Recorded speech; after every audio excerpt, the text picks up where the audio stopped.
The Akkadians are part of the lineage of the Semitic, who inhabited the region of northern Syria. The Akkadians arrived in Mesopotamia around 2550 BC. They were probably looking for fertile land to settle. Right at the beginning of their expansion, the Akkadians and Sumerians had some quarrels, followed by a period of peace, which was very fruitful for the Akkadians. They kept their trade alive, and an exchange of cultural linguistic relations with the Sumerians, adopting and adapting the style of cuneiform writing. But, unlike the Sumerians, who valued the development of the arts and sciences, the Akkadians were bellicose people and held war in great esteem. The Akkadians were also polytheistic. As time passed, their gods mixed with the Sumerian deities. A good example is the goddess of fertilization Ishtar, who for the Akkadians originated from the goddess Namu, who was the goddess of the seas for the Sumerians. The Akkadians then regarded their kings as deities, or referred to them as envoys of the gods to command their subjects on earth. The Akkadian kings also held the title of supreme priests. The coexistence between Akkadians and Sumerians had reached a point of harmony. Nevertheless, the Sumerians controlled much of the region's trade, which prevented the development of the Akkadian cities. The Sumerians were always surrounded by enemies. There were the enemy kingdoms of the Elamites and the Hurrian, and many other nomadic tribes that kept invading Sumerian lands. Also, the Sumerians had internal wars, with one city-state trying to defeat the other. Then, around 2375 BC, the Sumerian king, Lugal-Zaggisi, unified all Sumerian cities after several battles. Lugal-Zaggisi ruled the Sumerians for about 30 years. During this period, the Sumerians and Akkadians already lived almost as one people, having several members of the nobility of both peoples sharing positions in society. Suddenly, in the Sumerian city of Kish, Sargon emerged, who later became known as Sargon the Great. The origin of Sargon is not clear. The text written in clay at the time is incomplete, and it's also not clear how he managed to ascend to the throne. On the clay plate, the following was written: in Akkadian, Sargon, whose father was a gardener, the cupbearer of Ur-Zababa, became king, the king of Akkadian, who built Akkad. He ruled for 56 years. After taking power over the city of Kish, Sargon declared war against the Sumerian king Lugal-Zaggisi and attacked the city of Uruk, which was conquered after a fierce battle. Lugal-Zaggisi was captured during the battle, and Sargon, as a sign of his superiority and disdain for the enemies, he put a collar around the neck of the defeated king and dragged him to the gates of his city. After that major victory, Sargon and his army kept conquering the other Sumerian cities and territories of the Elamites and Hurrians, creating the first empire in history, the first Mesopotamian Empire. Sargon's fame was so vast that he started to be called sovereign of the four corners of the earth, and his empire spread from Syria to the Persian Gulf, and even reached the Mediterranean Sea. Sargon was so powerful and influential that he's even mentioned in Babylonian texts. Exalting his deeds, the Babylonians wrote, "Sargon had no rival, no equal. His splendor spread upon the lands." At the same time of Sargon's grandiose achievements, war was a frequent reality for the peoples of Mesopotamia, which generated efforts to improve the military equipment used by the Akkadian soldiers. The Akkadians worshipped lions, had sculptures and paintings of these animals in their temples and palaces, and some records refer that these animals were captured to be used in battles. Sargon died around 2215 BC at about 85 years of age, a very impressive age for the time. Soon after his death, many uprisings took place throughout the empire, and Sargon's offspring failed to maintain power for long. Little by little, the Akkadians were subjugated by the Goths, a tribe of nomads from the Zagros Mountains at the top of the Tigris River. After 2 centuries of existence, the first great empire in history collapsed. Sargon the Great was a powerful figure and inspired the kings of the Middle East for many generations to come.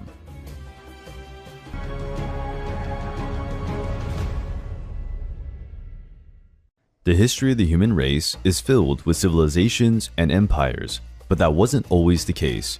At the end of the Neolithic period, a great share of people still had a semi-nomadic lifestyle, wandering from one region to another in search of hunting and other food sources. With the dominance of agriculture and the domestication of animals, human beings began to create ever larger settlements, which allowed a considerable spike in population numbers.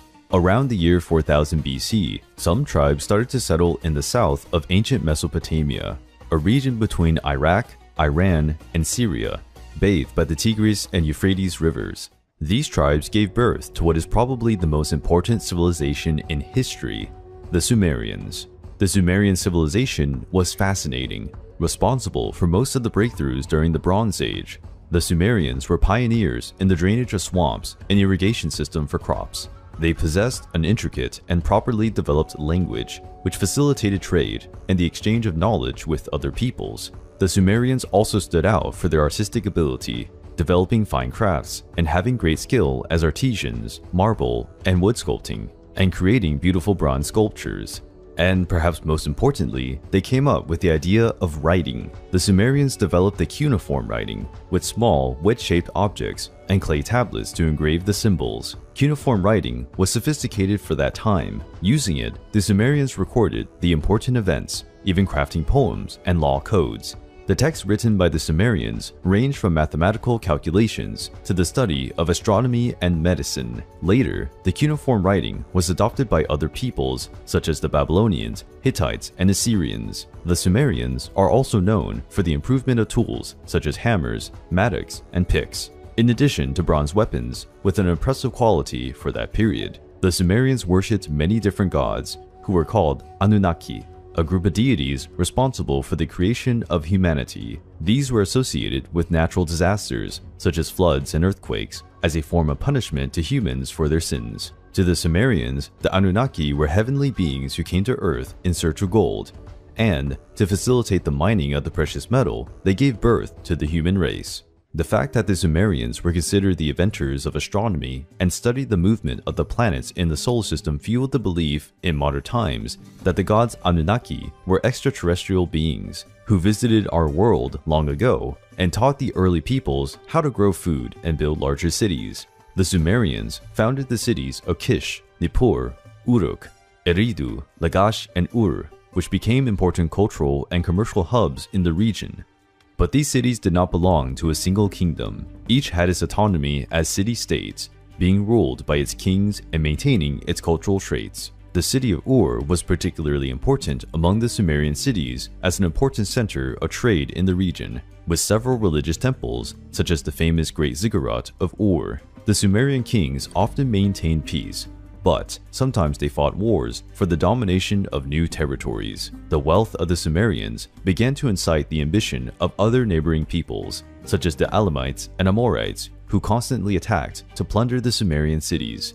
These conflicts gave rise to the first written war in history. The war took place in 2700 BC between the Sumerians and the kingdom of the Elamites. The Sumerian king of the city of Kish was called Enme-Baragesi.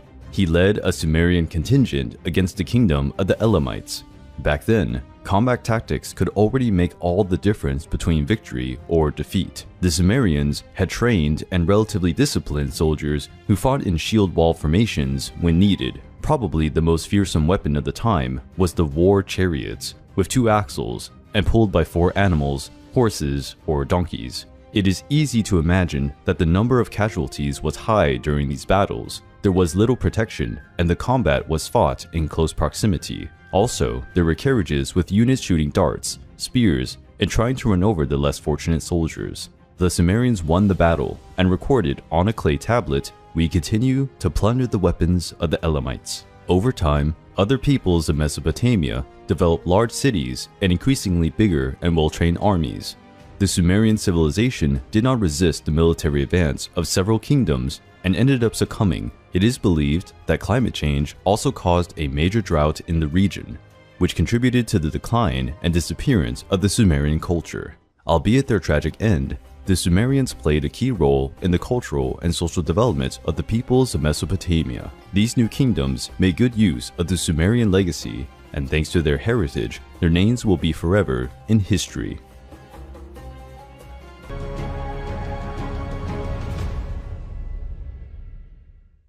On the edge of the Aegean Sea, there is a large island. It was named Crete and was home to one of the most incredible and developed civilizations of the Bronze Age. This civilization almost remained forgotten in history, and its discovery was the consequence of major efforts of Arthur Evans. Arthur John Evans was an English archaeologist. He inherited his father's fortune, who was also an archaeologist. He traveled to Greece to study the rubble of the city of Mycenae. In his studies, he found evidence of an unknown civilization at the time, which led him to different places in Greece in search of answers. Finally, Arthur reached the island of Crete, where, guided by stories of the population, found the site of the legendary palace of Knossos, which belonged to King Minos of the legend of the Minotaur. The excavations of the site yielded discoveries that would make Arthur dedicate his entire life to his research. Arthur Evans called the people he discovered Minoans. It was named after King Minos, who, according to Greek myth, was the son of Zeus. The Minoans likely arrived in Crete from Anatolia, where Turkey is today. That migration also occurred in the Middle Paleolithic period, in 128,000 BC. However, the Minoan culture only started to develop after having mastered agriculture, which occurred around 5000 BC. As the Bronze Age advanced, the Minoans began to develop a culture based on sea trading, using their incredibly advanced ships for the first time. The Minoan vessels were elegant and robust. They could carry food and goods. Thanks to their ability to sail for days at sea, the Minoans began to trade with people from Anatolia, Phoenicia, Greece, Egypt, and Africa. Its culture soon began to flourish in many ways. Since the island of Crete offered natural protection, it did not endure invasions from other peoples for centuries. Around 2000 BC, the biggest source of income for the Minoans was agriculture. They produced olive oil, wines, and ceramic items with beautiful paintings. Minoan art highlighted all the sophistication of those people. Their paintings had a unique style and exhibited a deeply advanced artistic level. The beauty of women was exalted in several depictions, with large, dark, and wavy hair, colorful dresses, and lip and eye makeup.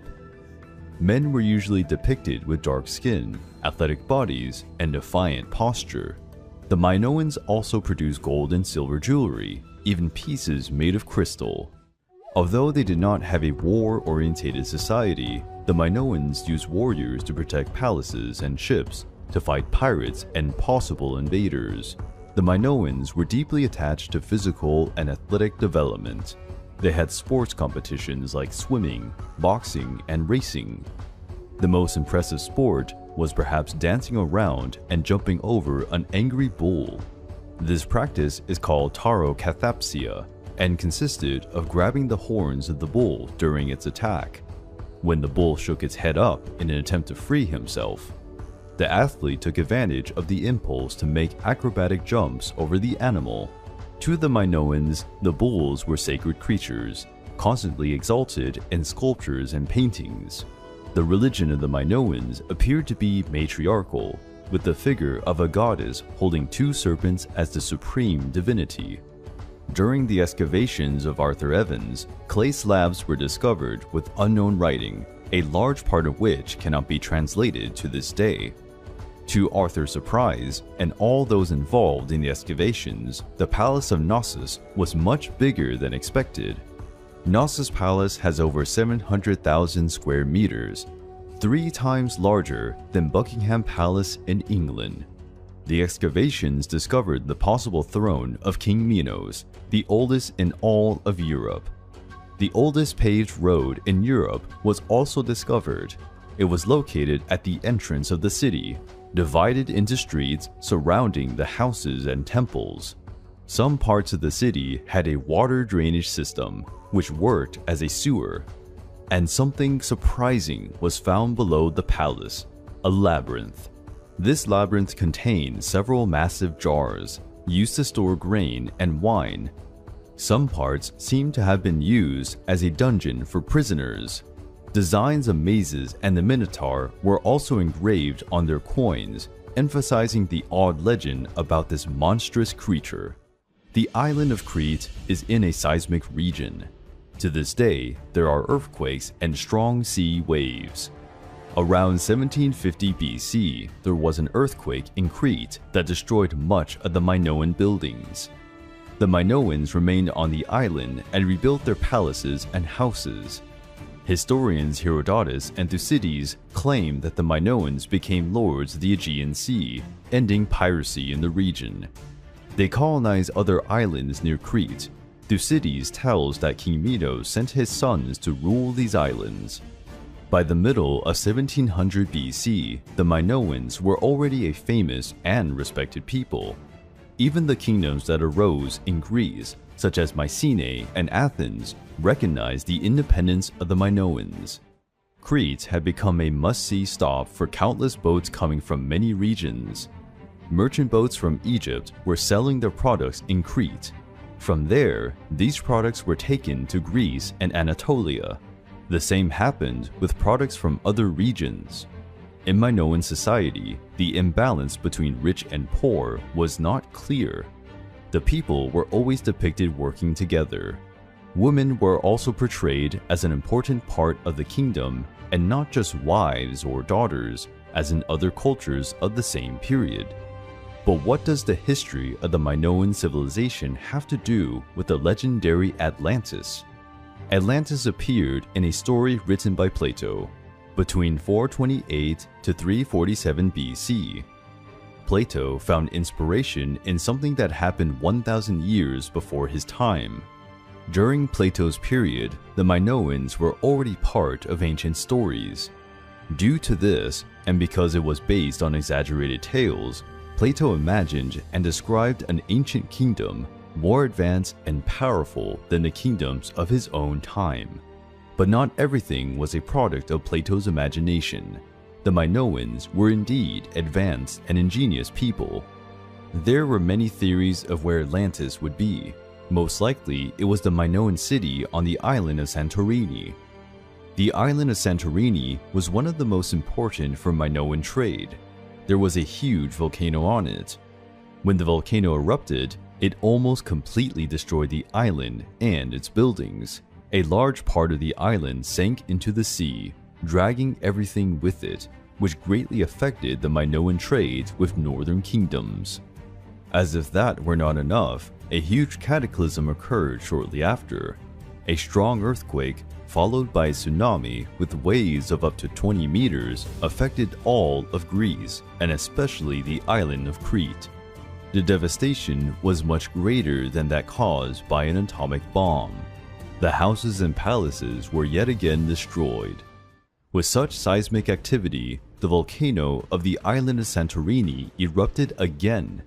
Despite the distance, its ashes invaded the island of Crete, blocking the sunlight and generating a toxic mist that killed crops and animals, and famine brought revolts and violence throughout Crete. It reached a point of despair, and there were reports that the Minoans resorted to cannibalism. Unfortunately for the Minoans, not even they could fight against the forces of nature. One of the most advanced societies of their time fell into savagery. A disaster of such proportions served as inspiration for Plato to create his story about Atlantis. There probably never was the city of Atlantis, which is a myth. The Minoan people were brave and still attempted to rebuild their cities, but the economy was already feeble and the Minoan kingdom was losing its wealth while other kingdoms were growing. The Greek kingdom of Mycenae kept conquering almost all of Greece, already moving towards the Aegean islands. It is unclear whether Mycenae took Crete by force or offered help in exchange for giving up the territory. The fact is that Minoans and Mycenaean merged their cultures. 2 centuries later, started to recover the island of Crete. According to Homer, in his epic poem about the Trojan War, the Mycenaean ships commanded by King Agamemnon set sail for Troy from the island of Crete. In 1200 BC, the Mycenaean Empire went into decline, largely due to pirate attacks that destroyed everything in their path. Even the mighty Egypt suffered great losses against the Aegean Sea pirates. The last inhabitants of Crete abandoned their cities and took refuge for over a century in the mountains of the island. This allowed other peoples from Greece to occupy the ancient Minoan cities. no longer able to withstand invaders. One of the most splendid cultures of the ancient world came to an end. The Minoans are considered to be the first European civilization. Their influence was enormous for the Greek people who appeared afterward. Due to them as well, the trading and relationships of many civilizations became possible in the Bronze Age. Great civilizations do not disappear overnight, as in the legend of Atlantis, but their stories can be as incredible and rich as those imagined by the best writers.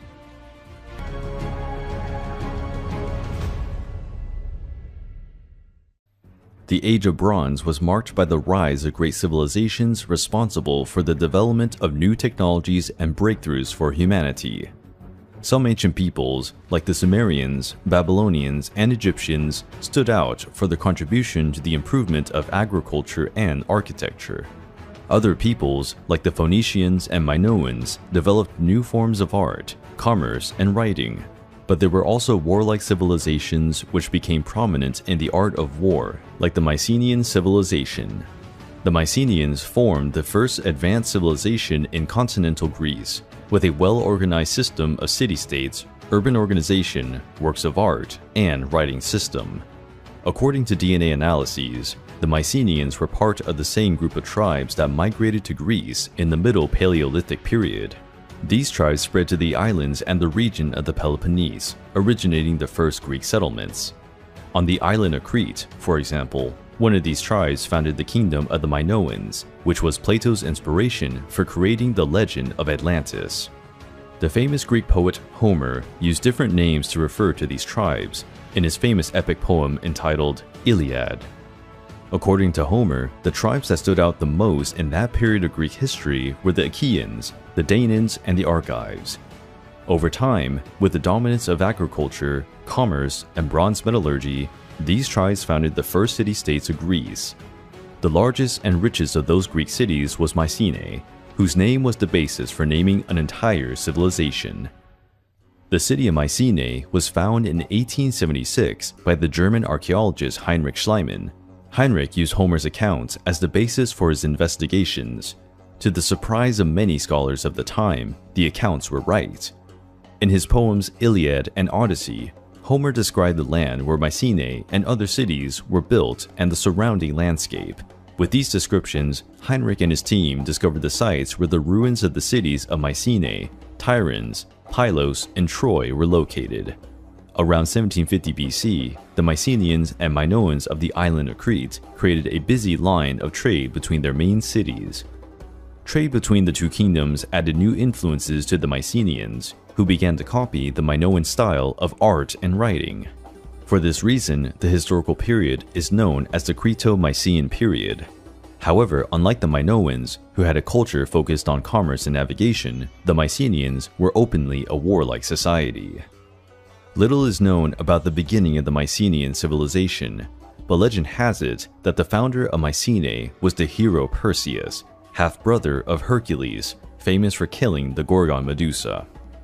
There are indications that in 1500 BC, Mycenae was already a well-structured city, with strong walls in all of its extension. The excavations in Mycenae revealed much important evidence for the understanding of Mycenaean society. The Mycenaeans buried their kings in secret tombs known as tholos, which were excavated inside natural hills. In all, 9 tombs were found. A large part of them was intact, and many objects could be rescued for study and taken to museums. A curious and unusual fact is that the Brazilian Emperor Pedro II traveled to Greece to visit the excavations. He was invited by Heinrich Schliemann for a lunch organized inside one of these tombs. In 1350 BC, the walls of Mycenae and some nearby cities were rebuilt to house the rapid growth of the population. The stones used to build the new walls were so big and heavy that the walls became famous for being built by a giant cyclops.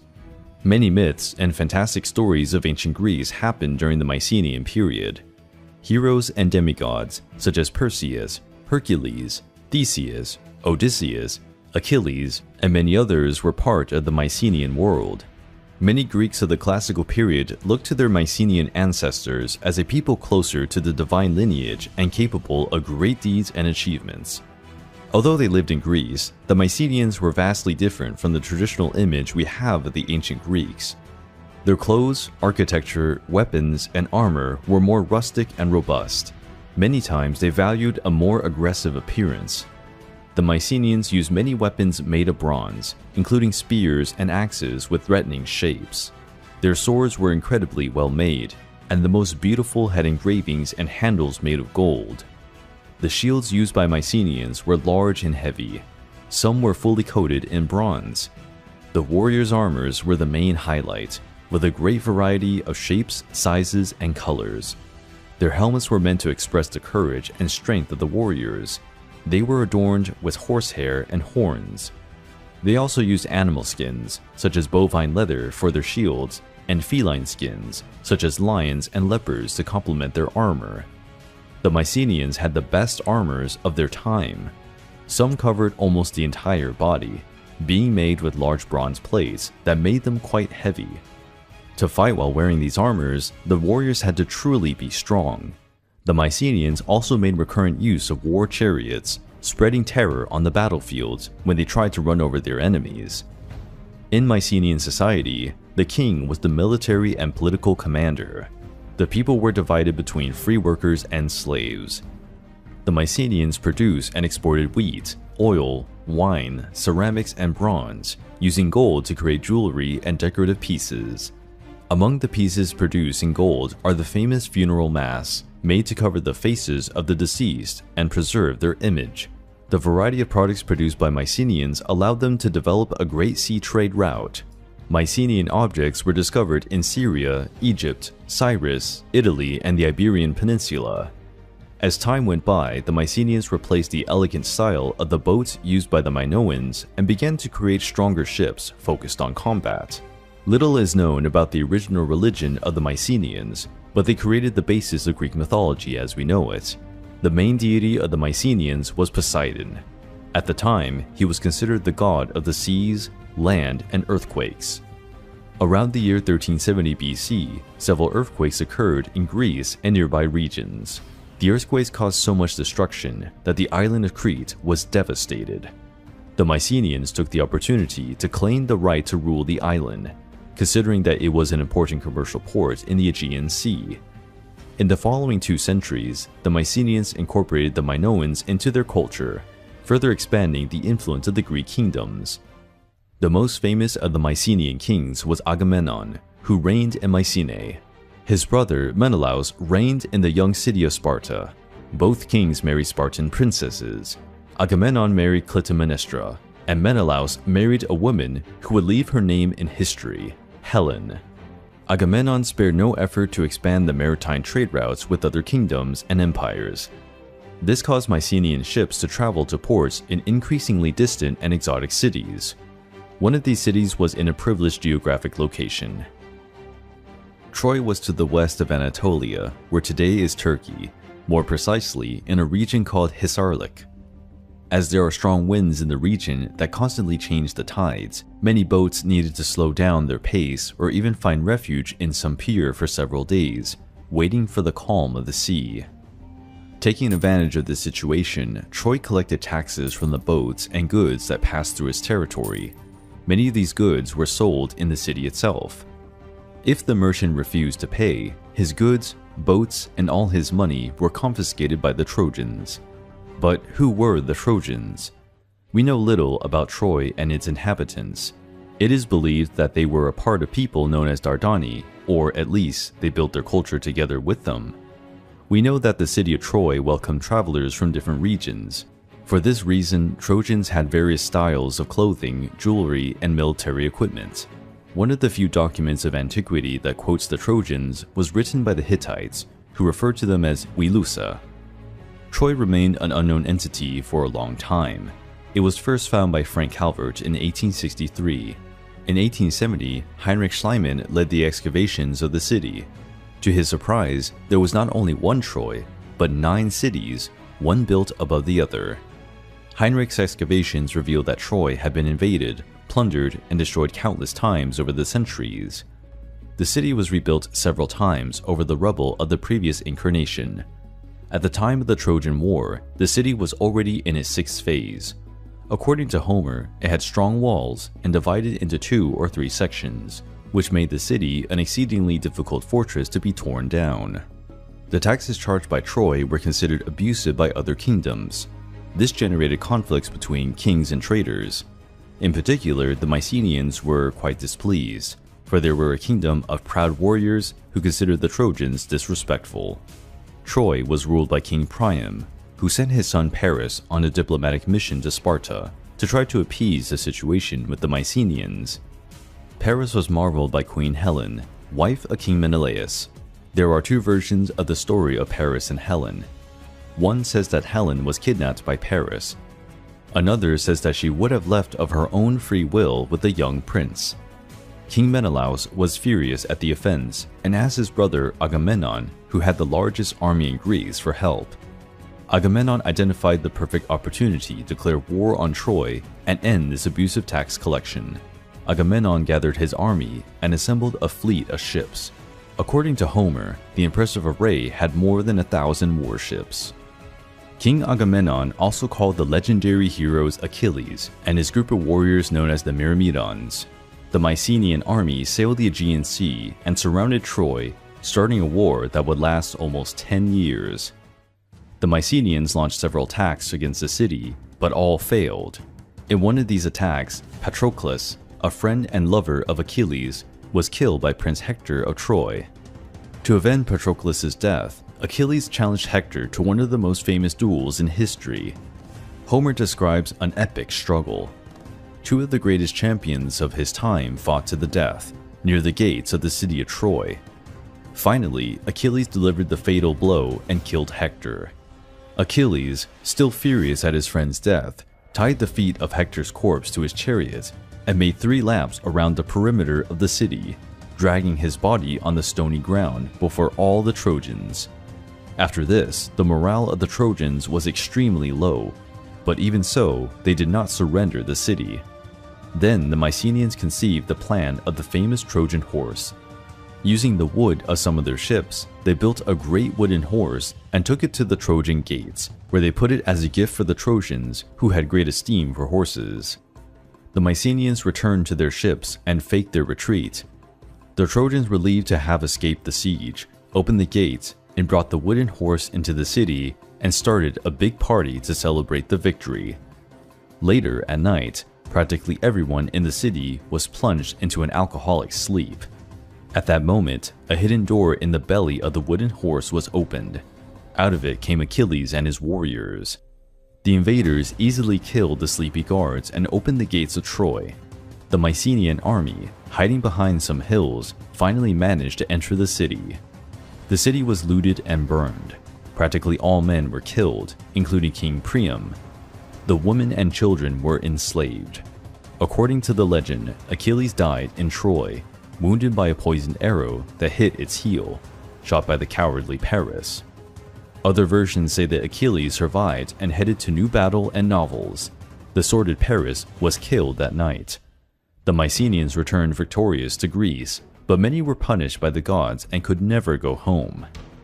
King Menelaus took Helen back to Sparta, but after Menelaus' death, Helen was expelled from the city, having died alone in exile. One of the few survivors of the Trojans was the warrior Aeneas. According to the ancient Romans, he fled to Italy and gave birth to the Roman lineage. Much of this narrative comes from the poems of Homer. Although the works include gods, they are not entirely fictional. The evidence points to a real war in that region, and Troy was looted and burned. The texts written by the Hittites say that a people came from the sea and attacked the city of Troy. The texts of the Hittites also mention a Trojan prince named Alexandros, who may have been Paris or served as inspiration for him. Another possibility is that there are a new wave of seismic activities in 1300 BC, causing the decline of many civilizations. The siege of Troy will have happened in that period, and historians believe that part of the city wall fell due to an earthquake. The Mycenaeans camped outside the city did not suffer much damage, and took advantage of the chaos to invade Troy. Coincidence or not, the god of the Mycenaeans was Poseidon, who was also the god of earthquakes. As such, from the point of view of the Mycenaeans, Poseidon helped them conquer Troy. The Trojan War told by Homer is a fantastic saga. Completely true or not, it traveled throughout the centuries, and to this day we use expressions "beware Greeks bearing gifts" or "Achilles' heel." Still, because of these earthquakes, many people migrated from one region to another, and many kingdoms completely failed. All these series of natural disasters, wars, and migrations caused the collapse of the Bronze Age.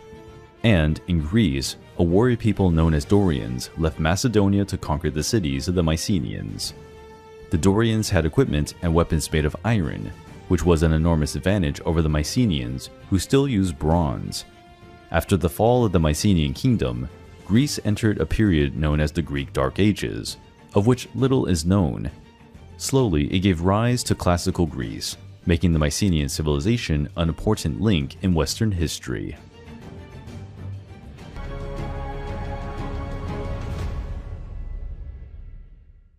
Many empires emerged during the Bronze Age. Some became famous as the Babylonians. Others, however, were buried by the sands of time and were almost forgotten in the course of history.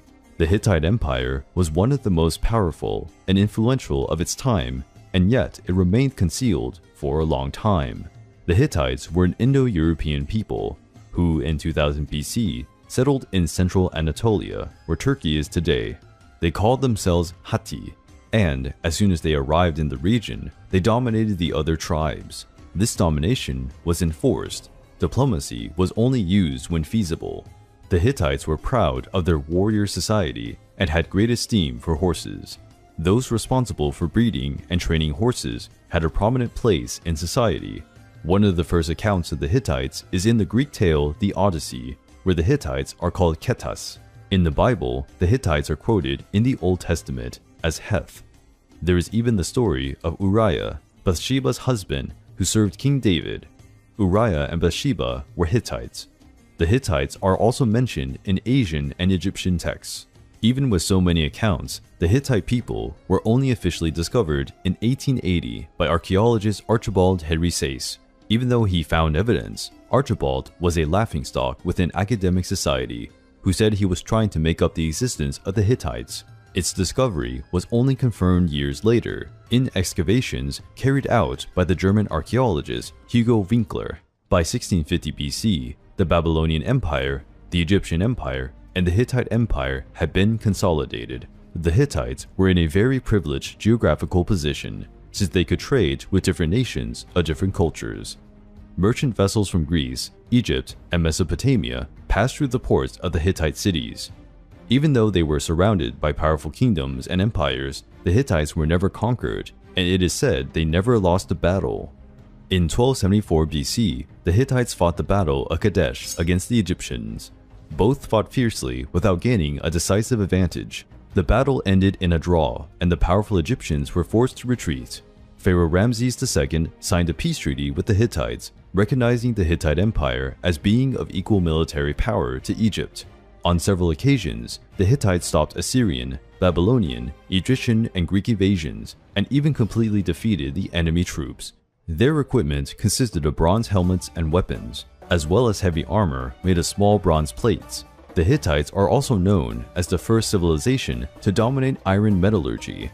The Hittites also had the reputation of owning the best war chariots of their time. They could carry 3 warriors and were pulled by 2 or even 4 horses. The tactic used by these carriages was efficient. There was a driver for the horses, a warrior with a long spear and heavy armor. Also, a third warrior carried a shield to protect the other 2. Sometimes, this third warrior used bow and arrows for attacks at a distance. A combination of speed, attack, and defense undoubtedly made the Hittites fearsome. Some records mention that even the famous city of Troy paid tributes to the Hittites. The Hittite society was incredibly advanced. They had their own hieroglyphic writing, later changed to the cuneiform writing copied from the Assyrians. They had a very detailed art style, as well as established and severe laws that punished with death crimes like murder. The capital city of the empire was Hattusa, whose ruins still exist today. In politics, there was the king, who showed social and military skills. Also, there was a council of noblemen called Pencus, which prosecuted the crimes or decided on minor day-to-day matters. Among the Hittites, even the slaves had rights in society. In religious matters, the Hittites were incredibly tolerant. They worshipped gods of various peoples and even respected the beliefs of their enemies, which earned the Hittites the epithet of people of the thousand gods. At its peak, the Hittite Empire extended from Turkey to a part of Lebanon and Syria. Shortly after the Battle of Kadesh, the Hittite Empire entered into eternal conflicts and other peoples took advantage of this instability. The Hittites were destroying their cities and villages in the civil war. The Assyrians kept increasing the pressure with their attacks. The Hittite population began to flee from their homes and migrated to other regions. After burning Hattusa, their capital, the Hittites became easy targets for groups of pirates and looters. One of the most developed Bronze Age empires ended in ruins. As for the survivors of the Hittites, it is not clear where they went. Probably they lived in small tribes or sought refuge in cities of other kingdoms. Although so much time has passed, the Hittite Empire is still barely known and deserves to be remembered for its great historical importance.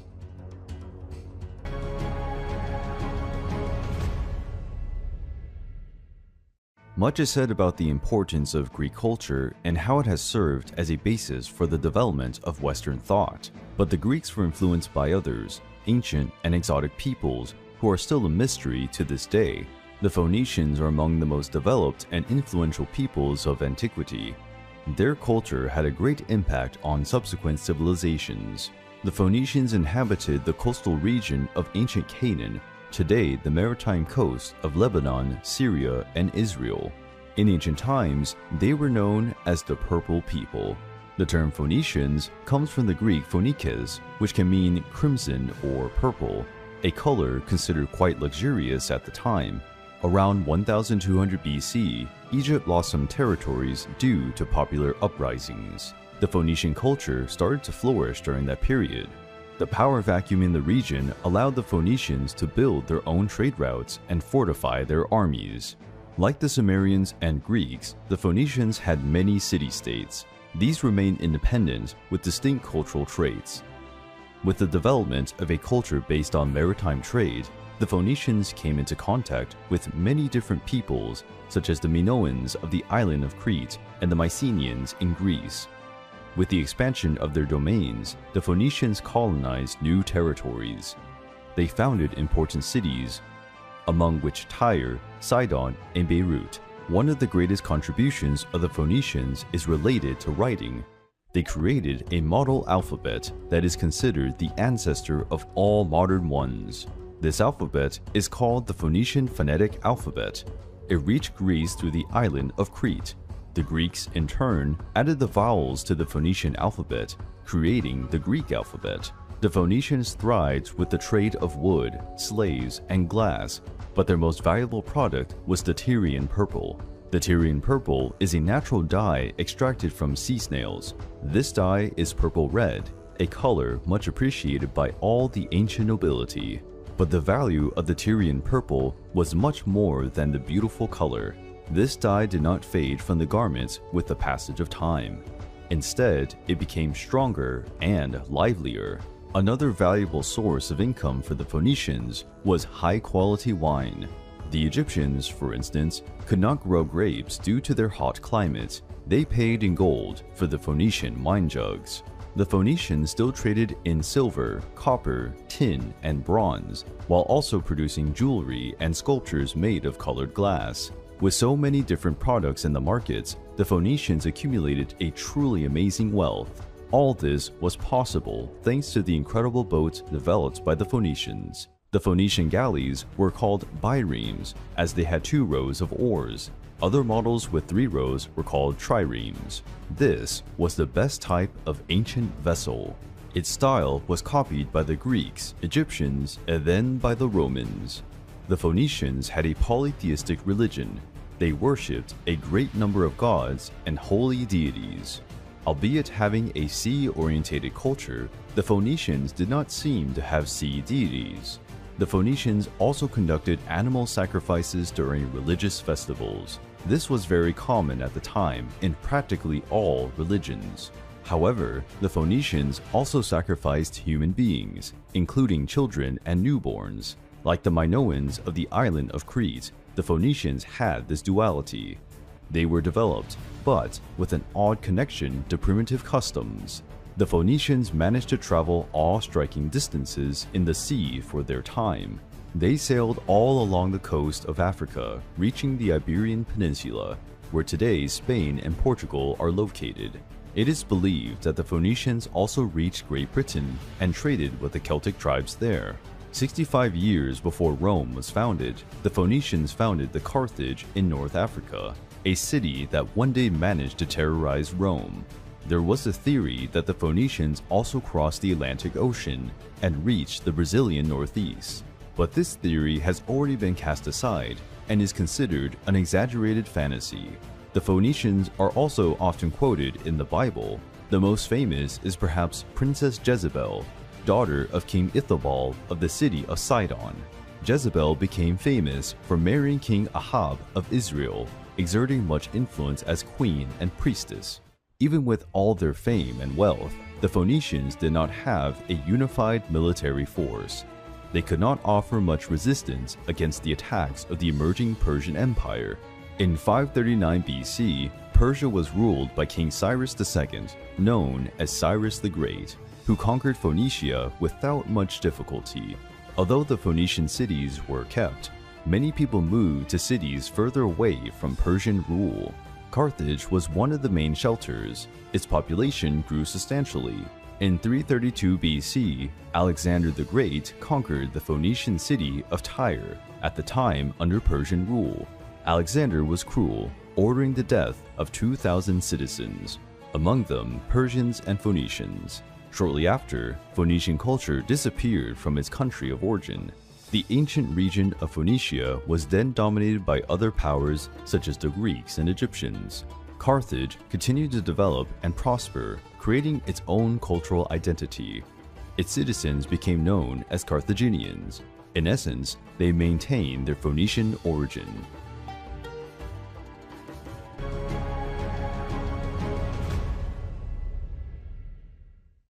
The Bronze Age was responsible for several technological breakthroughs in ancient civilizations, allowing the emergence of great empires. Some of these empires became extremely rich and powerful, like the Babylonian, Egyptian, and Mycenaean empires, which dominated large territories for hundreds of years. At the time, nothing seemed capable of shaking these great military and economic powers. But, as the saying goes, history is written by the winners. Around 1259 BC, the world was experiencing a period of relative peace. The Egyptians, commanded by Pharaoh Ramesses II, had signed a peace treaty with the Hittite Empire, which ended a war that lasted for many generations. Other powerful kingdoms followed similar examples, and for half a century, there were no great battles. Trade flowed between nations. The island of Crete was an outpost for many merchants, providing plenty of profit and prestige to the kingdom of Minoans.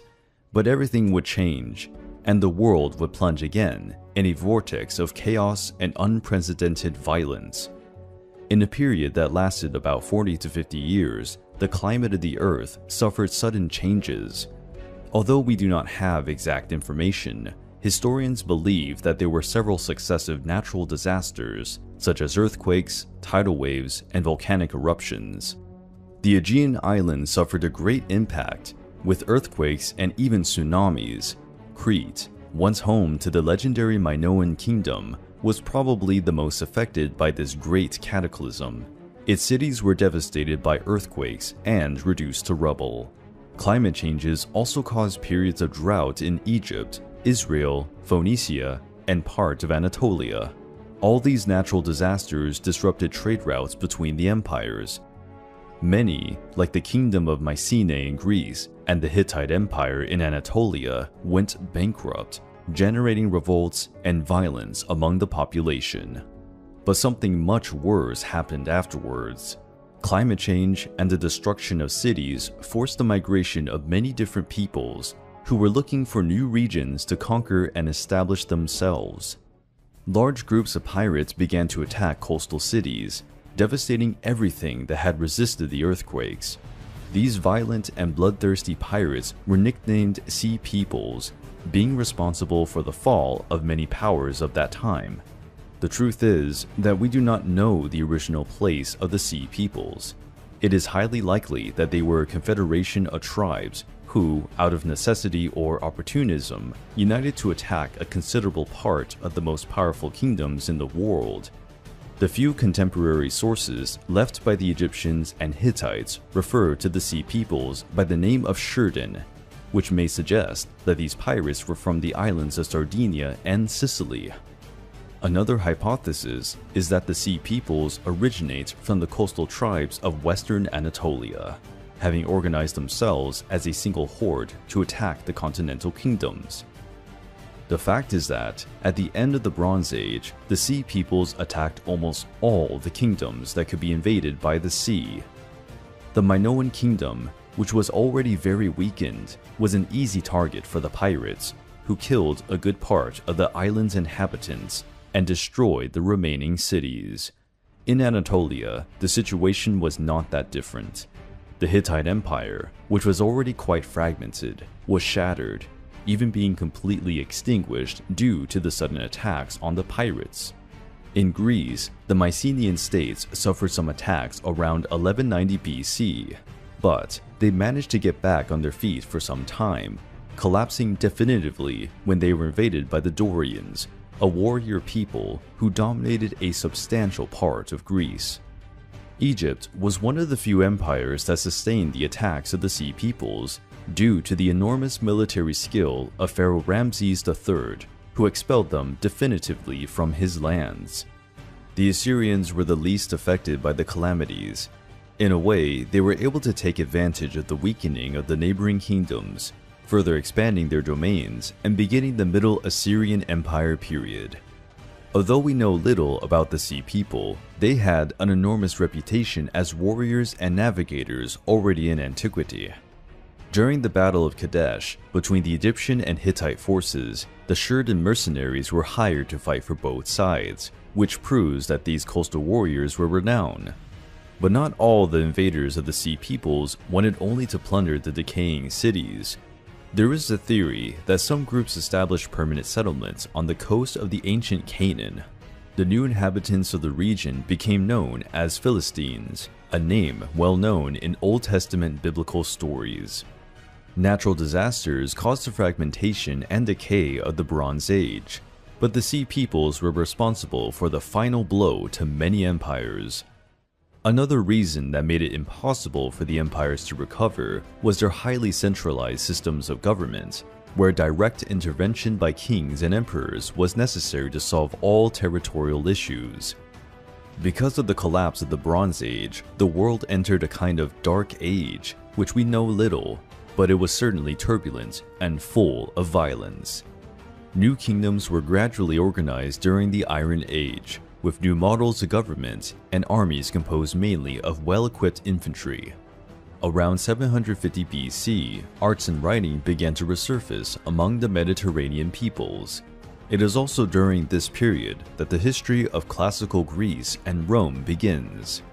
The Bronze Age had come to an end, and with it, an era of great discoveries, powerful empires, and legendary heroes, which become part of the history of the past. But it is important to remember that, without the Bronze Age, humanity would not have developed as we know it. We must be proud of the heritage left by our ancestors.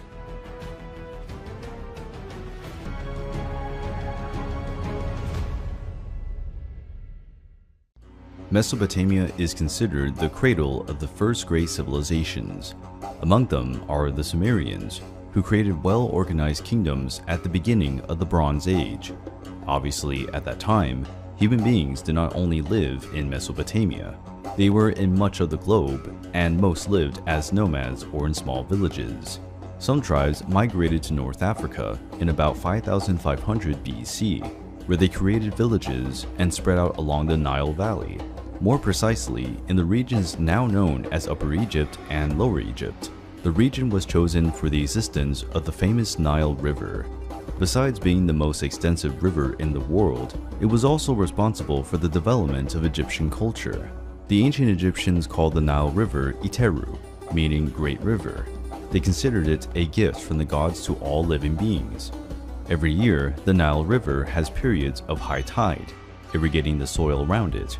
The debris makes the land dark and fertile, and makes it possible to farm and graze rural animals.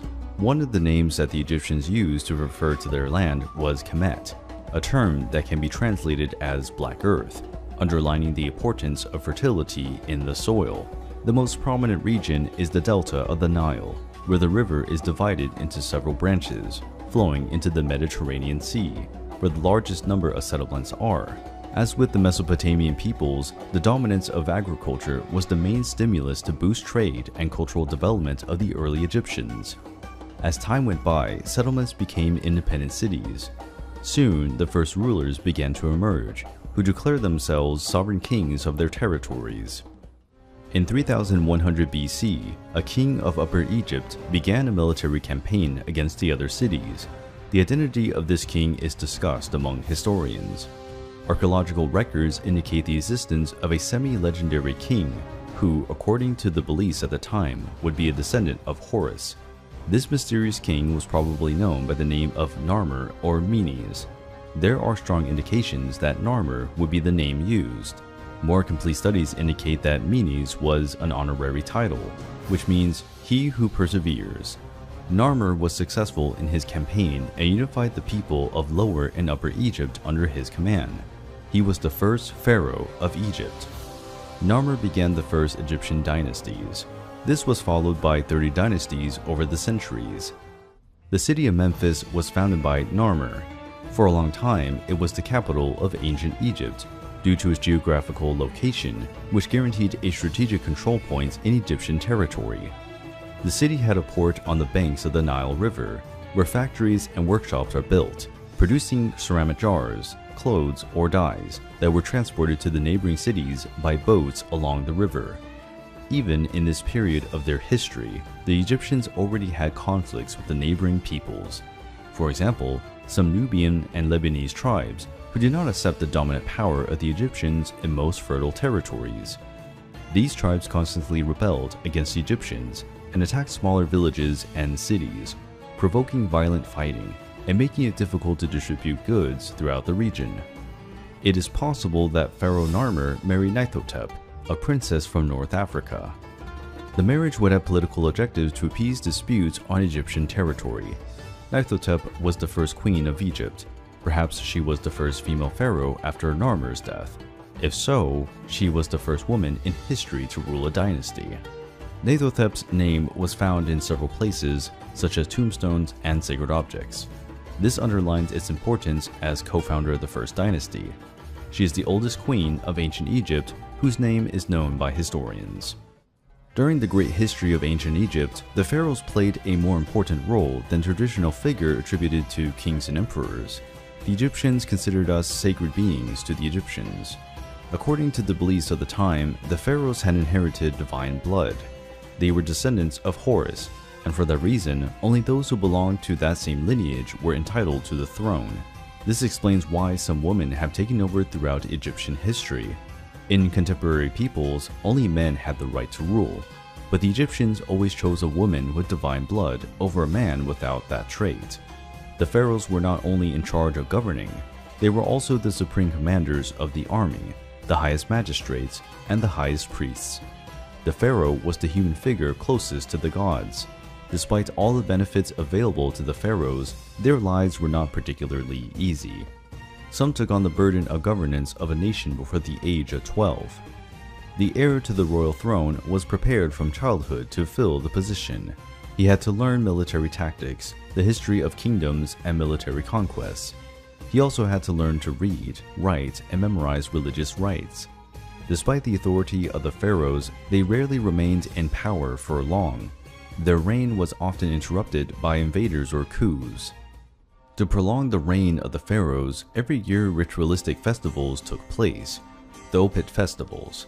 The objective was to rejuvenate the pharaoh and his bond with the gods.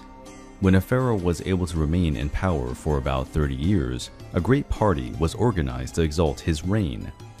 At death, he was honored with parties, songs, and rituals of passage to the other world. Around 2686 BC, the phase known as the Ancient Empire, also known as the Pyramid Age, began.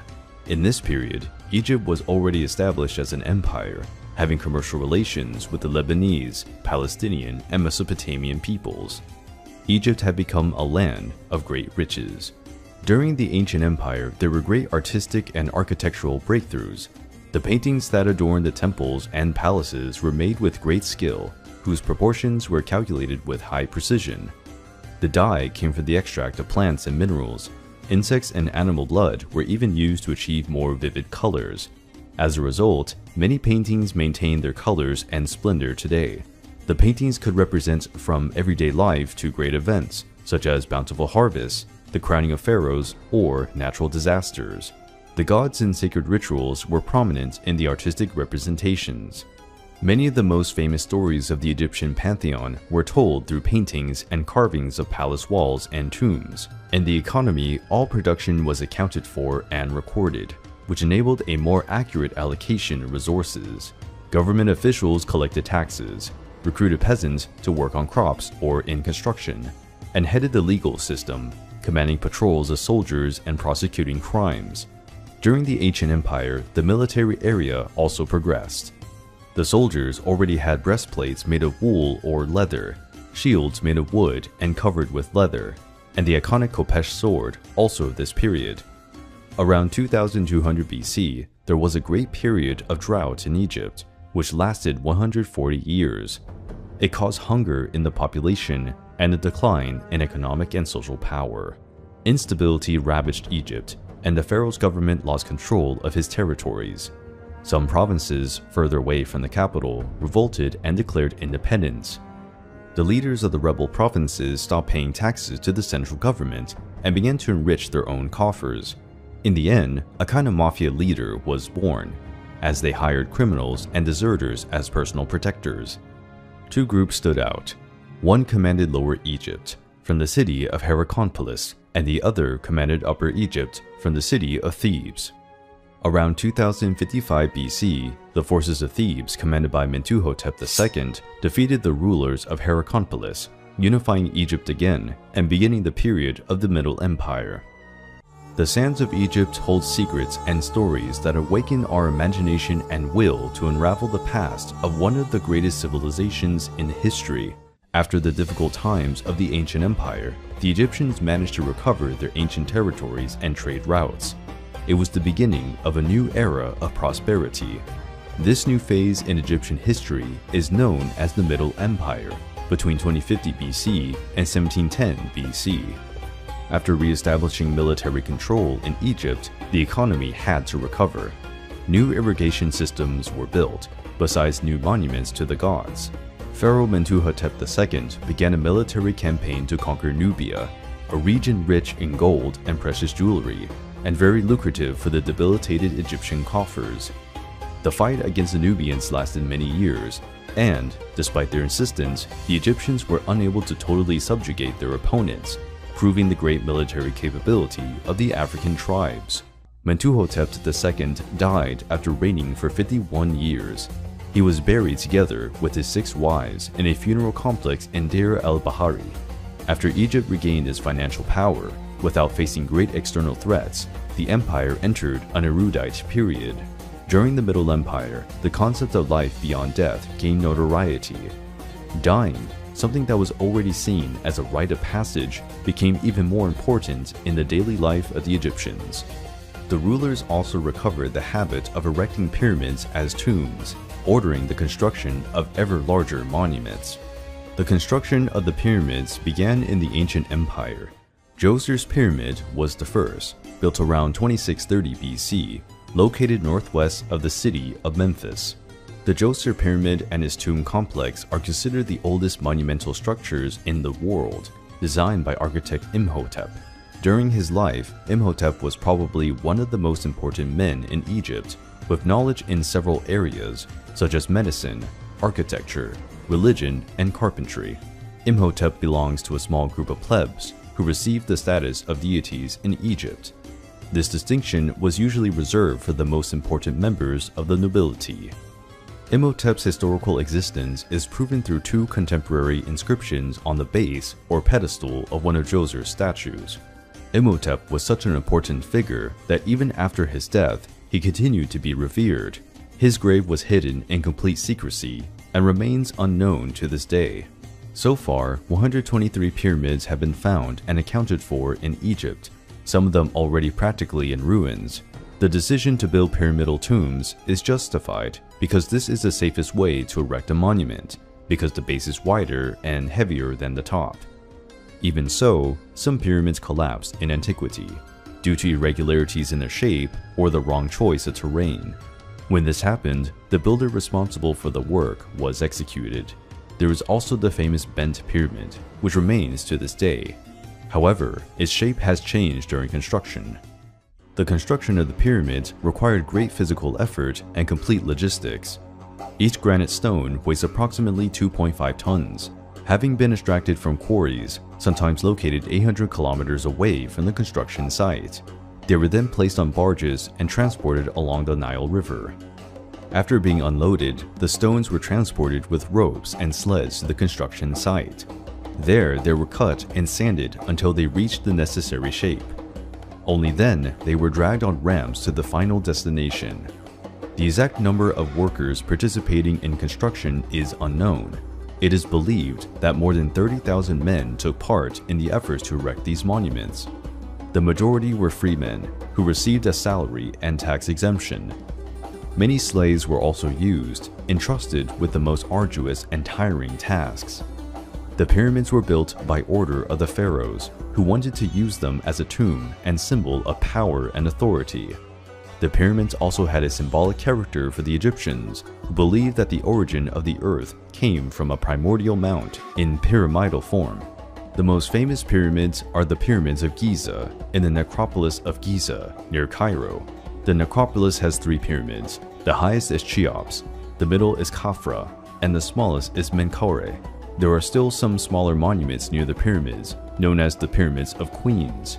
The Great Sphinx is also part of the necropolis. At their peak, the pyramids were finished with a cover of polished white limestone, which reflected the sunlight at great distances, and at the top were placed stones adorned with hieroglyphic writing. Possibly, some pyramids would have a top made of or coated in gold. It was a breathtaking vision. The Pyramid of Cheops was an impressive 146.5 meters high. Today, there are 138.8 meters left. It is the oldest of the 7 wonders of the ancient world, and the only one that still exists. Almost all the pyramids were plundered, inside and out. The limestone cover and the granite stones were removed for use in other buildings over the centuries. The justification for this enormous dedication to building gigantic funerary monuments lay in the religion of the ancient Egyptians, which strongly influenced the people's view of life and death. The Egyptians left no written sources that clearly explained their beliefs. For this reason, modern historians use the paintings and sculptures left in temples, pyramids, and tombs as their source. Another source of this research are the 3 collections of hieroglyphic texts from different periods. These texts are the Book of Pyramids, the Book of Sarcophagi, and the Book of the Dead. The ancient Egyptians believed that those who had divine blood could be resurrected after a few hundred years, recovering their place as rulers. This concept of death and rebirth explains why the pharaohs created environments where they could preserve their bodies and return to life. Mummification was intended to preserve the body that would be retrieved by the sovereign. In the pharaoh's tomb were also placed precious objects, clothes, and jewelry. During the ancient empire, his personal servants, animals, and priests were also sacrificed. In many cases, his wife or wives were also buried together with the pharaoh. But this practice has lost importance in the Middle Empire. The sarcophagi were also vital importance in the incarnation of the pharaoh. The pharaoh's face was carved into the sarcophagus with the greatest possible precision. Thus, when the spirit returned to the body, he could remember what his physical appearance was like in life. Today, Islam is the official religion of Egypt. Most of the population follows Sunni precepts. Even so, there are neo-pagan groups that follow religion and the ancient gods. This practice is known as Kemetism. The last pharaoh who ruled Egypt in the Middle Empire was Amenemhat III. During his reign, he allowed for tribes of Semitic Asiatic peoples to settle in the delta of the Nile River. These tribes sought refuge from the growing threats of the Assyrian Empire. These people were known as the Hyksos, a term that can be translated to shepherd kings. In 1650 BC, uncontrolled floods in the Nile destroyed part of the Egyptian plantations, affecting the economy and weakening the empire again. The Hyksos took advantage of the instability and controlled some cities built in the Nile Delta. The Hyksos established their dynasty and elected a pharaoh, following the Egyptian model of government. The Egyptian rulers retreated to Thebes, where they were trapped between the Hyksos kingdom in the north and the Kushite kingdom in the south. This phase of Egyptian history became known as the Second Intermediate Period. Despite being invaders, the Hyksos also added their influence to the Egyptian culture, bringing good quality horses, more advanced war chariots, and new weaving techniques. For 30 years, the Egyptians fought against the Hyksos. Then, the military pharaoh Amasis won several military victories and expelled the Hyksos from Egypt. This regaining of power by the Egyptians started the new kingdom. Egypt, the land of pyramids and the pharaohs, full of lavish stories and impressive deeds, which survived in time thanks to the paintings and monuments built by the ancient Egyptians. During the New Kingdom, it became clear that the Egyptian pharaohs and their military forces were not up to foreign threats. As a solution, the Egyptians started to hire troops of mercenaries from Nubia and Libya. As a reward for their services, the mercenaries received land, where they put their families to live and work for the pharaoh. Prisoners were also used in the army, usually on the front lines. Better combat tactics were also developed. Autonomous troops of up to some 6,000 men were commanded by well-trained officers. Soldiers from humble families received a salary for their enlistment, but they practically had no chance to advance in their military career, as this right was reserved for the children of nobler families. Also, during the New Kingdom, the Egyptians began to develop their maritime fleet. The Egyptians already had well-designed and maneuverable boats. However, they were not enough to carry many soldiers and equipment. This led to the creation of beautiful war galleys with a slender and threatening design. The pharaohs of the New Kingdom created a period of unprecedented prosperity by protecting borders and strengthening diplomatic ties with their neighbors. Military campaigns, led by Pharaoh Thutmose I, led to the conquest of new lands, guaranteeing the dominance of Palestine, Syria, and Lebanon. Thutmose I ordered new constructions in several cities and elaborated new works of art, among them a stela, where his achievements as a ruler were recorded. His successors maintained territorial control, fighting rebellions in the conquered lands. His grandson Thutmose III was considered one of the most important pharaohs of ancient Egypt. Thutmose III had a great military activity, with more than 17 campaigns, and maintained his grandfather's building momentum. During the reign of Thutmose III, there was a revolt in Canaan. The Canaanites were led by the king of the city of Kadesh and assembled troops to expel the Egyptians from their territories. This dispute originated the famous Battle of Megiddo, which has enormous archaeological importance. It was the first battle to be recorded and detailed in writing in history. The Egyptians described the details of the battle on the walls of the temple of Amun-Ra, which today is in the city of Luxor, the ancient Thebes.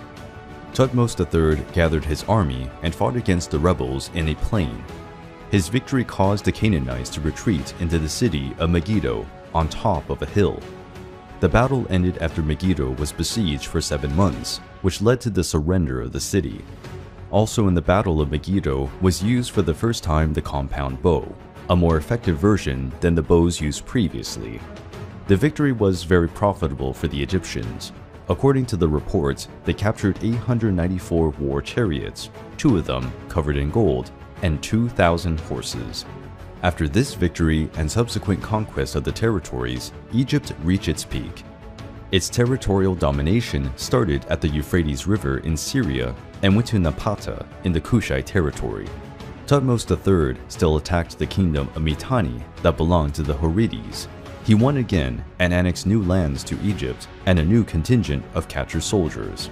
Thutmose III is believed to have visited the Greek city of Crete, probably the first pharaoh of Upper Egypt to travel by sea and visit a foreign nation. But not everything went well for the Egyptians during the new kingdom. A turbulent period erupted when a new pharaoh took the throne.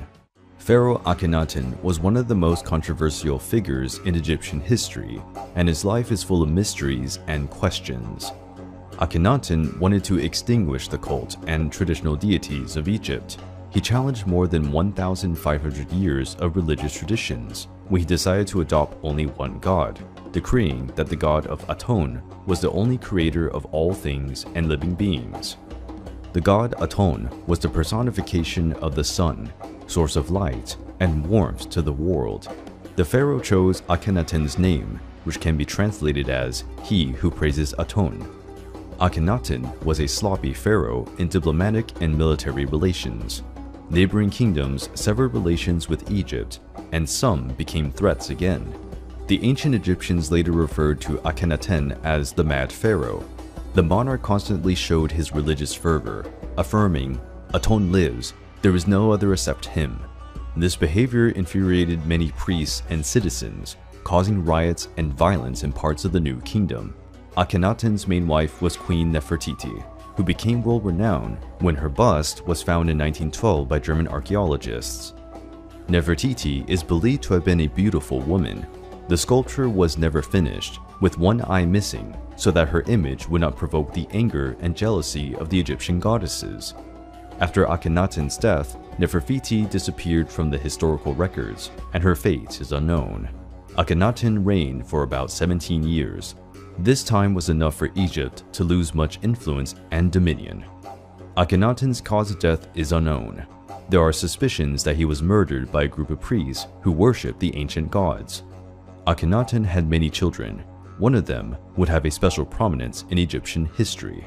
His son was the famous Tutankhamun.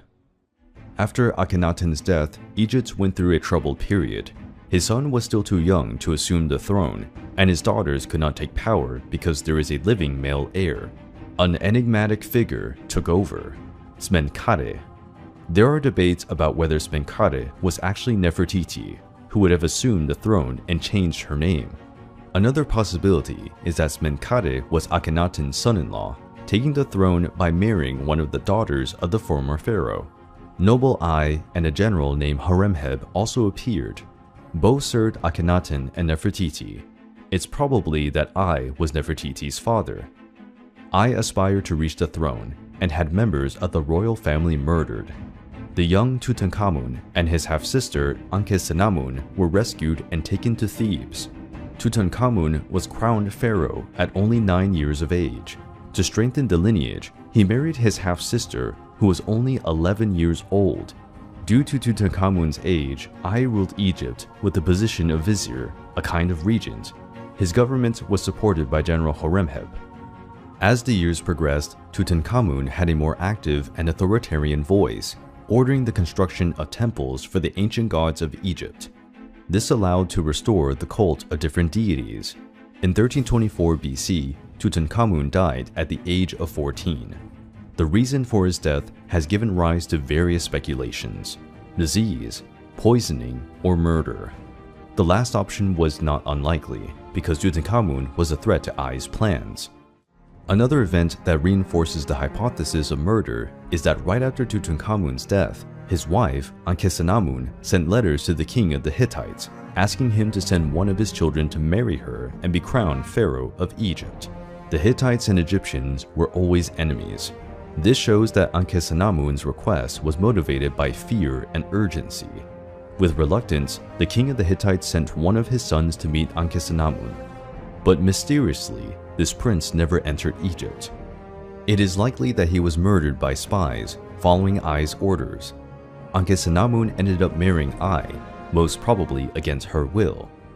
A few months later, after her marriage to Ai, poor Ankhesenamun died abruptly. It is not difficult to deduce that this too was the order of the cruel Ai. Tutankhamun has a great importance for the history of ancient Egypt. His tomb, although small in comparison with other pharaohs, was almost intact when it was discovered. Tutankhamun's tomb was found in the Valley of the Kings in 1922 by Howard Carter. The tomb was not desecrated by thieves, and this originated the famous legend of the Tutankhamun curse, in which if someone violated the pharaoh's tomb, he would suffer a terrible death. In the tomb were found 3 amphorae of wine, one of them with white wine, and a dagger whose blade was created with the iron of a meteorite. The tomb also had baskets with cereals, jewels, clothes, statues of the god Anubis, and 2 small mummies of female fetuses, probably daughters of Tutankhamun, born prematurely. The mummy of Tutankhamun was kept in 3 sarcophagi. The smaller one, which kept the young pharaoh's body, was made of gold. Although short, Tutankhamun's story is full of murder, betrayal, and intrigue. It deserves to be known and remembered to this day. As for Regent Ai, he seems to have died of old age. As he had no heirs, he was succeeded by General Horemheb. Horemheb, although he was a military general, was accepted by the people as a pharaoh because he successfully served Egypt in the wars. Egyptian history would still have many twists and turns in the future, and the arrival of famous pharaoh Ramses II would cause fear in the hearts of Egypt's enemies. The great Egyptian pyramids have remained firm over the centuries. Their monumental splendor showed the effort of the Egyptian people to maintain the glory of their empire. After the tragic reign of Pharaoh Tutankhamun, Egypt was ruled by a former general named Horemheb. Horemheb established order in Egypt, creating stricter laws, which included, as punishment for crimes, cutting off the nose of the evildoer and exiling him into the desert. Horemheb continued the struggle to re-establish the cult of the ancient gods. He even tried to erase the records of Akhenaten's reign, referring to the ancient pharaoh as a demon who wanted to destroy the beliefs in the true gods. Horemheb had no heirs, so he was named as his successor Ramses I, his closest friend and a general of the Egyptian army. Ramses I assumed the throne at about 50 years of age and reigned for only 2 years. He was replaced by his son Seti I. Seti I fought against the Hittites and conquered the city of Kadesh. The Hittites established a peace agreement with the Egyptians that lasted 15 years. Seti I recovered other territories that had belonged to Egypt before the reign of Akhenaten, but Seti I also stayed a short time on the throne, as he died at only 40 years of age. The mummy of Seti I is considered one of the most beautiful and most preserved until today. It is currently in the Egyptian Museum in Cairo. Seti I's successor was his son, the famous Ramses II. There were 11 sovereigns named Ramses in the history of Egypt, but only Ramses II is known as Ramses the Great. He is considered the greatest pharaoh in Egypt, and his reign was the most prosperous and extensive in Egyptian history. When Ramses II was about 10 years old, his father took him with him in the military campaigns. Ramses was present in battles in Libya, Canaan, and Sinai. Ramses grew up as a young warrior prince and was considered impetuous and arrogant. At the beginning of his reign, he traveled to Phoenicia to define new boundaries for the Egyptian territories. However, he entered the territory of the Hittites and claimed the lands conquered at the time of Thutmose III. The proud Hittites considered it an offense, and the war between 2 empires started again. The king of the Hittites summoned many soldiers and asked for reinforcements of cities and towns allied to the Hittites. Ramses II also had a large army, composed of Egyptian soldiers, African and Lebanese mercenaries. Ramses had a strong and impatient personality. This made him take the initiative and march towards Kadesh, which had been reconquered by the Hittites. The Egyptian army was organized in 4 divisions. Although they were numerically inferior to the Hittites, they were better trained and disciplined. Suddenly, 2 Hittite soldiers gave themselves to the Egyptians. They claimed to be deserters, but in fact they were spies. After gaining the trust of the Egyptians, the spies passed the false information that the Hittite army was still far from Kadesh. Ramses wanted to take the opportunity to quickly reconquer the city and advance with his personal guard and a division of his army, while the other Egyptian forces advanced in slower pace. Already near the city of Kadesh, Ramses realized that he had fallen into a trap. The Hittites emerged from different directions and surrounded the Egyptian troops. It was such an unexpected event that it was recorded as the first military ambush in history. Even surrounded, Ramses and his personal guard used their war chariots and managed to make way against the enemy troops, breaking the siege. Meanwhile, the Egyptian infantry contained the advance of the enemies. Ramses managed to regroup with the other divisions of his army that came to his aid. Then he launched a counterattack that quickly dispersed the Hittites. That day, the king of the Hittites lost his brother, who was killed during the battle. Finally, the two forces retreated, both with many casualties and exhausted soldiers.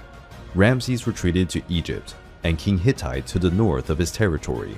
Technically, the fight had ended in a tie, but both leaders declared to have come out as winners of the battle. After a few more years of conflict and hostilities, Egypt finally signed a peace treaty with the Hittite Empire. It was a remarkable event, as it was the first peace treaty in history. The peace treaty was also motivated by the growing threat of the Assyrian Empire. They were increasingly strong and were a danger to Egyptians and Hittites. In the peace treaty, the Egyptian Empire and the Hittite Empire promised to support each other against external threats, something that delayed the advance of the Assyrians for some time. For almost being defeated, Ramses II became wiser and more cautious. During his reign, he maintained the alliance with the Hittites. Strange as it may seem, Ramses II married 3 or 4 daughters, but there are discussions about whether this really happened. Also, during the reign of Ramses II, the cities grew in size and population. Many temples and other works were built, bringing more prosperity to Egypt. Today, the name Ramses II became famous for being used in Hollywood movies, where he is pointed out as the pharaoh of the biblical Exodus, responsible for imprisoning and enslaving the Hebrews in Egypt. However, more complete studies point out that Thutmose III as the pharaoh of the Exodus. Ramses II will have died at over 90 years of age, something quite unusual at that time. After the death of Ramses, Egypt entered again an unstable period. His children died abruptly, and the Egyptian throne became empty several times, something very dangerous for a powerful nation. The responsibility was assumed by Merneptah, the 13th son of Ramses II. Merneptah was already over 60 years old when he assumed the throne. He did not have the strength to govern the great number of cities and provinces. With the government weakened, the priests of the Temple of Amun came to have even more political power, since they claimed to be the link between the gods and the people. To further complicate matters, Egypt's wealth attracted other greedy kingdoms. Egypt was attacked by pirates from the coast of the Greek islands of western Anatolia. These pirates became known as Sea Peoples. The Sea Peoples were no ordinary pirates. The brutality and frequency of their attacks destabilized the economy and the government of the Great Bronze Age empires. They destroyed almost the entire Minoan and Mycenaean kingdom. They also devastated the Hittite Empire, which was already weakened after several civil wars. We don't know if the Sea Peoples were a single tribe or a confederation of tribes that joined together to loot and invade the Near East, but they were numerous, skilled sailors and combatants on land. The invasions of the Sea Peoples are probably motivated by natural disasters, earthquakes, and tsunamis that devastated the Aegean islands and the coastal regions of Greece and Turkey. These natural disasters destabilized much of the dominant kingdoms and were responsible for the decline of the Minoan civilization on the island of Crete. Pharaoh Meneptah managed to stop the invasion of the Sea Peoples in the Battle of the Delta, but some years later, Pharaoh Ramses III managed to expel the Sea Peoples from Egypt. The Sea Peoples continued to devastate and dominate territories in Palestine. The impact of these invasions was so great that the Sea Peoples are held responsible for the collapse of the Bronze Age. Finally, Ramesses III followed the Egyptian tradition of turning enemies into allies. He established agreements with the Nubians and the Libyans. Egypt started to hire mercenaries from the Sea Peoples. Ramesses III was a strong pharaoh, but his reign was turbulent. He was murdered at the age of 65 in a coup organized by one of his wives, who wanted his son as the next heir to the throne. Egypt was financially exhausted. Its coffers were emptied by the war against the pirate invaders. The situation was so bad that the population's food was rationed. During this period, the first labor strike in history occurred. When workers from various areas did not receive their grain, they refused to work for the pharaoh. Egypt has entered a vertiginous decline marked by hunger, violence, and corruption. The empire was devastated for about 2 decades. Egypt was again divided into different dynasties. Ambitious leaders confronted each other in small battles to dominate territories. Egypt entered a phase known as the Third Intermediate Period. During this period, chaos reigned. Part of Egypt was commanded by pharaohs of Lebanese origin, while another part was ruled by pharaohs of Nubian origin. The cunning priests of the Temple of Amun took advantage of the situation and controlled Thebes and other nearby territories. The Assyrians also took advantage of the fall of the Hittite Empire and the weakening of the Egyptians. They invaded Egypt, and in the conquered cities, they placed Assyrian rulers to control the population.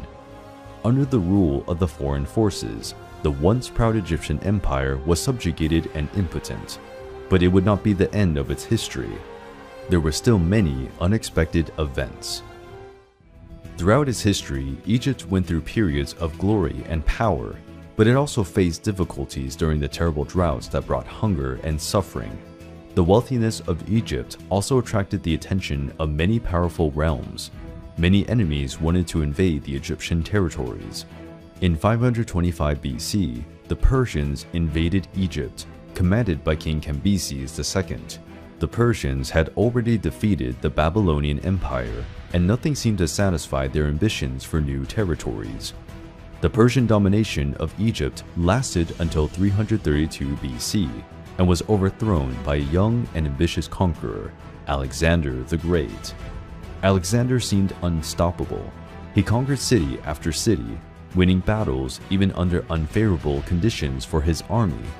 He dominated many Persian territories, and, after defeating King Darius III in a great battle, besieged the city of Tyre in Phoenicia. After a great siege, the city was conquered. Alexander destroyed it as a punishment for non-surrender. Alexander and his army headed for Egypt. The Persian ruler who commanded Egypt had the good sense to surrender without offering much resistance. Alexander was received by the Egyptian people as a liberator. He was proclaimed as the son of the god Amon, receiving many treasures. Alexander spent a short time in Egypt, but during his stay, he founded the city of Alexandria, one of the most important cities of the ancient world. It would become the capital of Egypt in the following 1,000 years.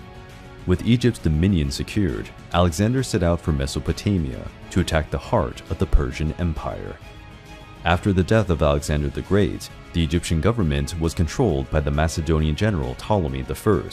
He declared himself pharaoh of Egypt and began the Ptolemaic dynasty. The influence of Greek culture brought by Macedonians influenced much of Egyptian life, but this happened in a natural way. The Macedonian rulers respected and encouraged the traditional customs of Egypt. Over the years, pharaohs of Macedonian origin were represented as Egyptians. Marriages between Greeks and Egyptians became common, and gods of both cultures were merged. One example is the deity that received the name of Amon Zeus. The military equipment of the Egyptians almost completely assumed the Greek style. Even commercial boats and war galleys began to be built in the Greek style, which was more advanced and robust. All the male pharaohs of this period of Egyptian history used the name Ptolemy to honor the founder of the Ptolemaic dynasty. The Ptolemaic established a great trade route, mainly by sea, and this made Egypt prosper again. During the Ptolemaic dynasty, the famous Alexandria Library was also built, which had thousands of papyruses and clay tablets with the most diverse registers and studies. in areas of mathematics, philosophy, and architecture. The Ptolemaic kingdom went into decline with Ptolemy. He was a detestable king, lazy in political affairs, easily corruptible, and cruel. He had relatives killed, including his brother, father, and mother. At the end of the Ptolemaic kingdom, Egypt was plunged into political chaos. Many Ptolemaic pharaohs were cruel tyrants. Murders within the family were common. While Egypt was going through another turbulent period, a new threat from the Mediterranean Sea was aimed at reaching the land of the pharaohs. Rome had already conquered vast territories in much of the European continent and wanted to further expand its domains.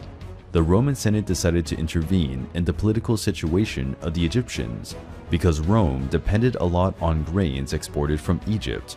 If another civil war occurred, Rome would run out of food for its legions. The famous Cleopatra was not the first with this name. She was part of the Ptolemaic dynasty, direct descendant of Ptolemy I. In her childhood, she studied with Greek teachers and was educated in religious cults of different cultures.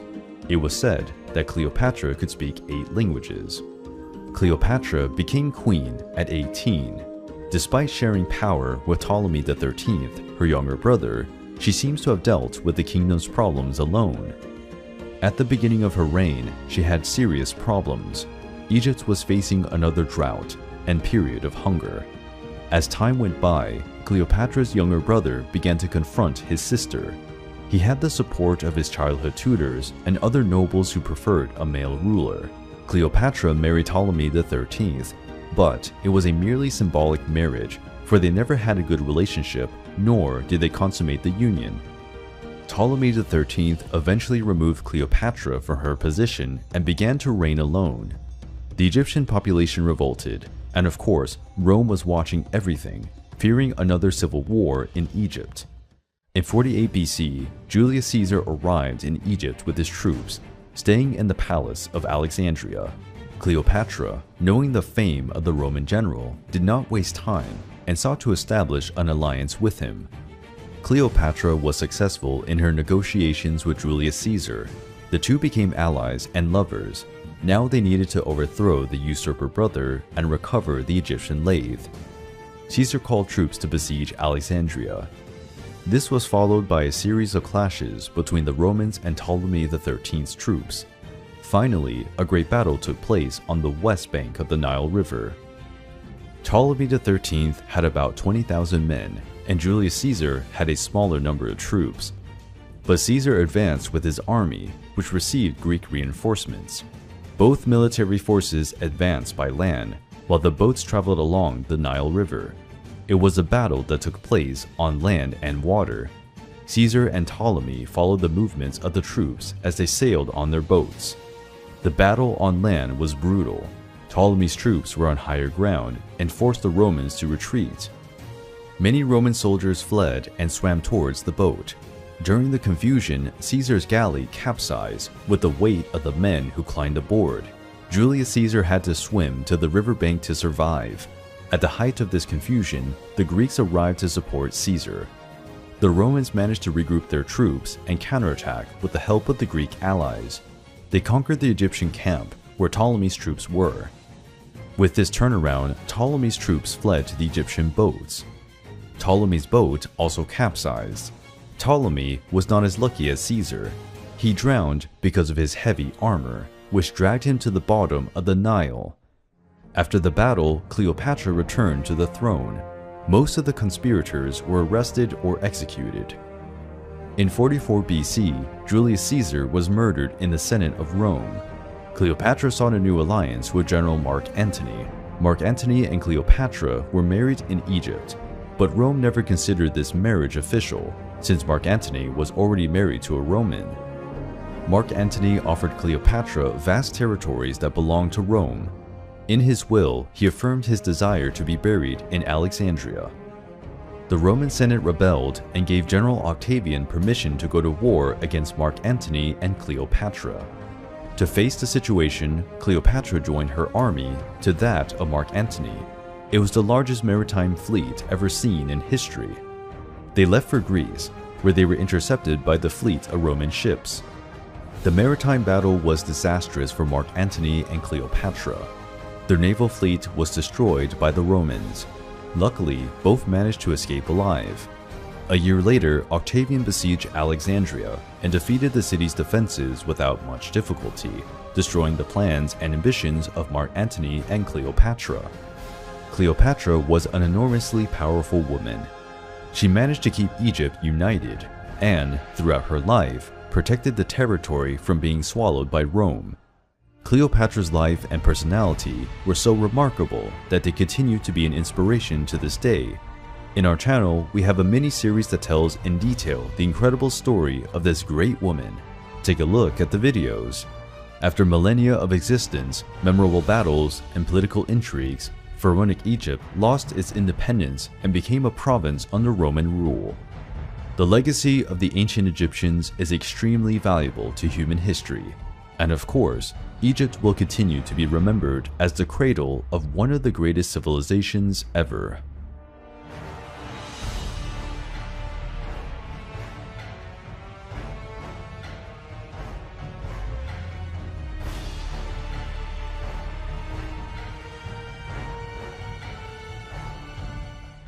At a time when powerful kings ruled with an iron fist and wanted to expand their influence to create great empires, a newly emerging force began to gain ground in the Iranian lands. The earliest accounts of the Persians are found in Assyrian writings, where they are referred to as Parsua.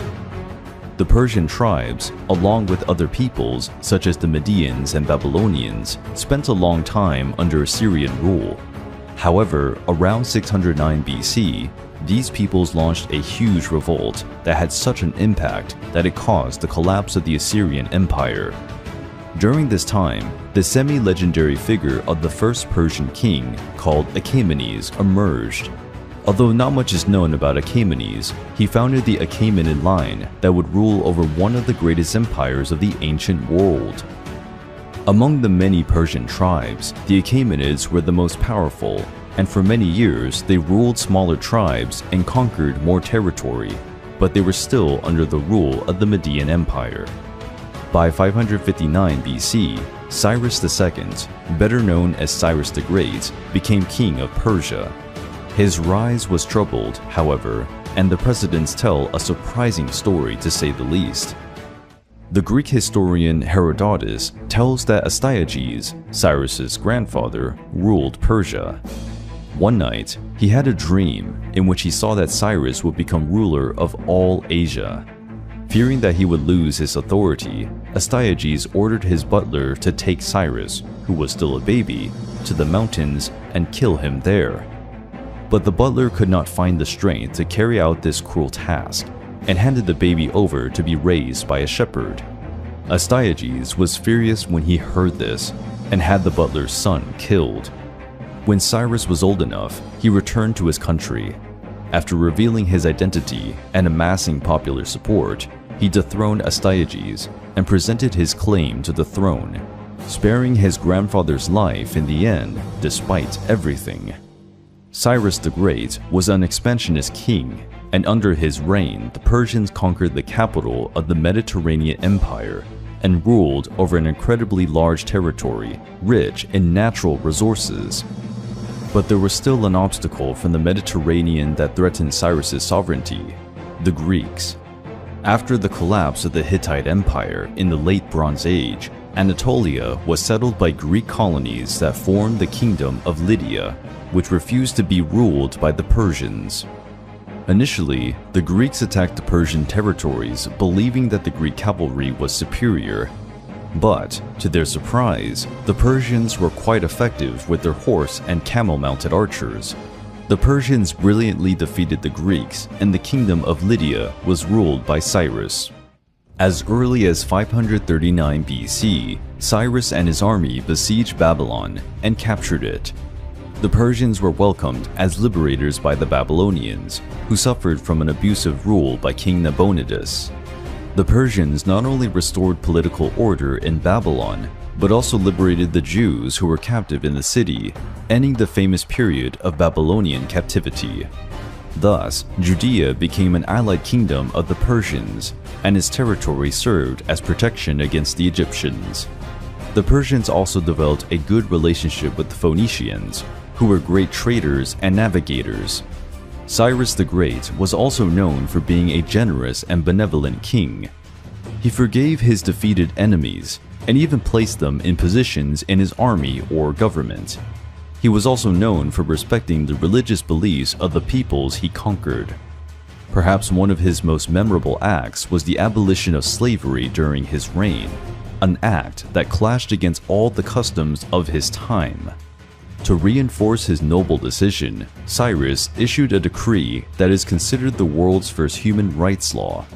The decree states, "I will prevent slavery, and my rulers and subjects are enjoined to prohibit the exchange of men and women as slaves in their spheres of government. Such a tradition shall be eradicated throughout the world." This decree is a bit of clay in cuneiform writing, known as the Cyrus cylinder.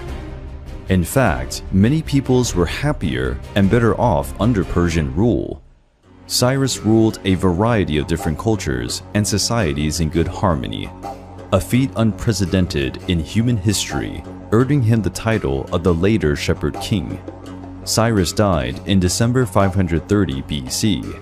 Not much is known about his death, but all signs are that he died from injuries sustained in a battle against nomadic equestrian tribes. He is buried at Pasargadae, in an incredibly modest tomb for a man who commanded such a large and wealthy empire. After his death, the Persian Empire continued to expand and, at its peak, encompassed some 8 million square miles, covering Asia, Africa, and Europe. The military superiority of the Persians was due to their natural warlike culture, in which warriors and generals were praised for their strength and bravery in battle. The Persians were known to have the best horses in the world. They bred a breed called Nicaean, which was famous for being large, agile horses with fiery and aggressive temperaments, perfect for the battlefield. It was said that a true Persian learned 3 things from childhood: riding, archery, and telling the truth.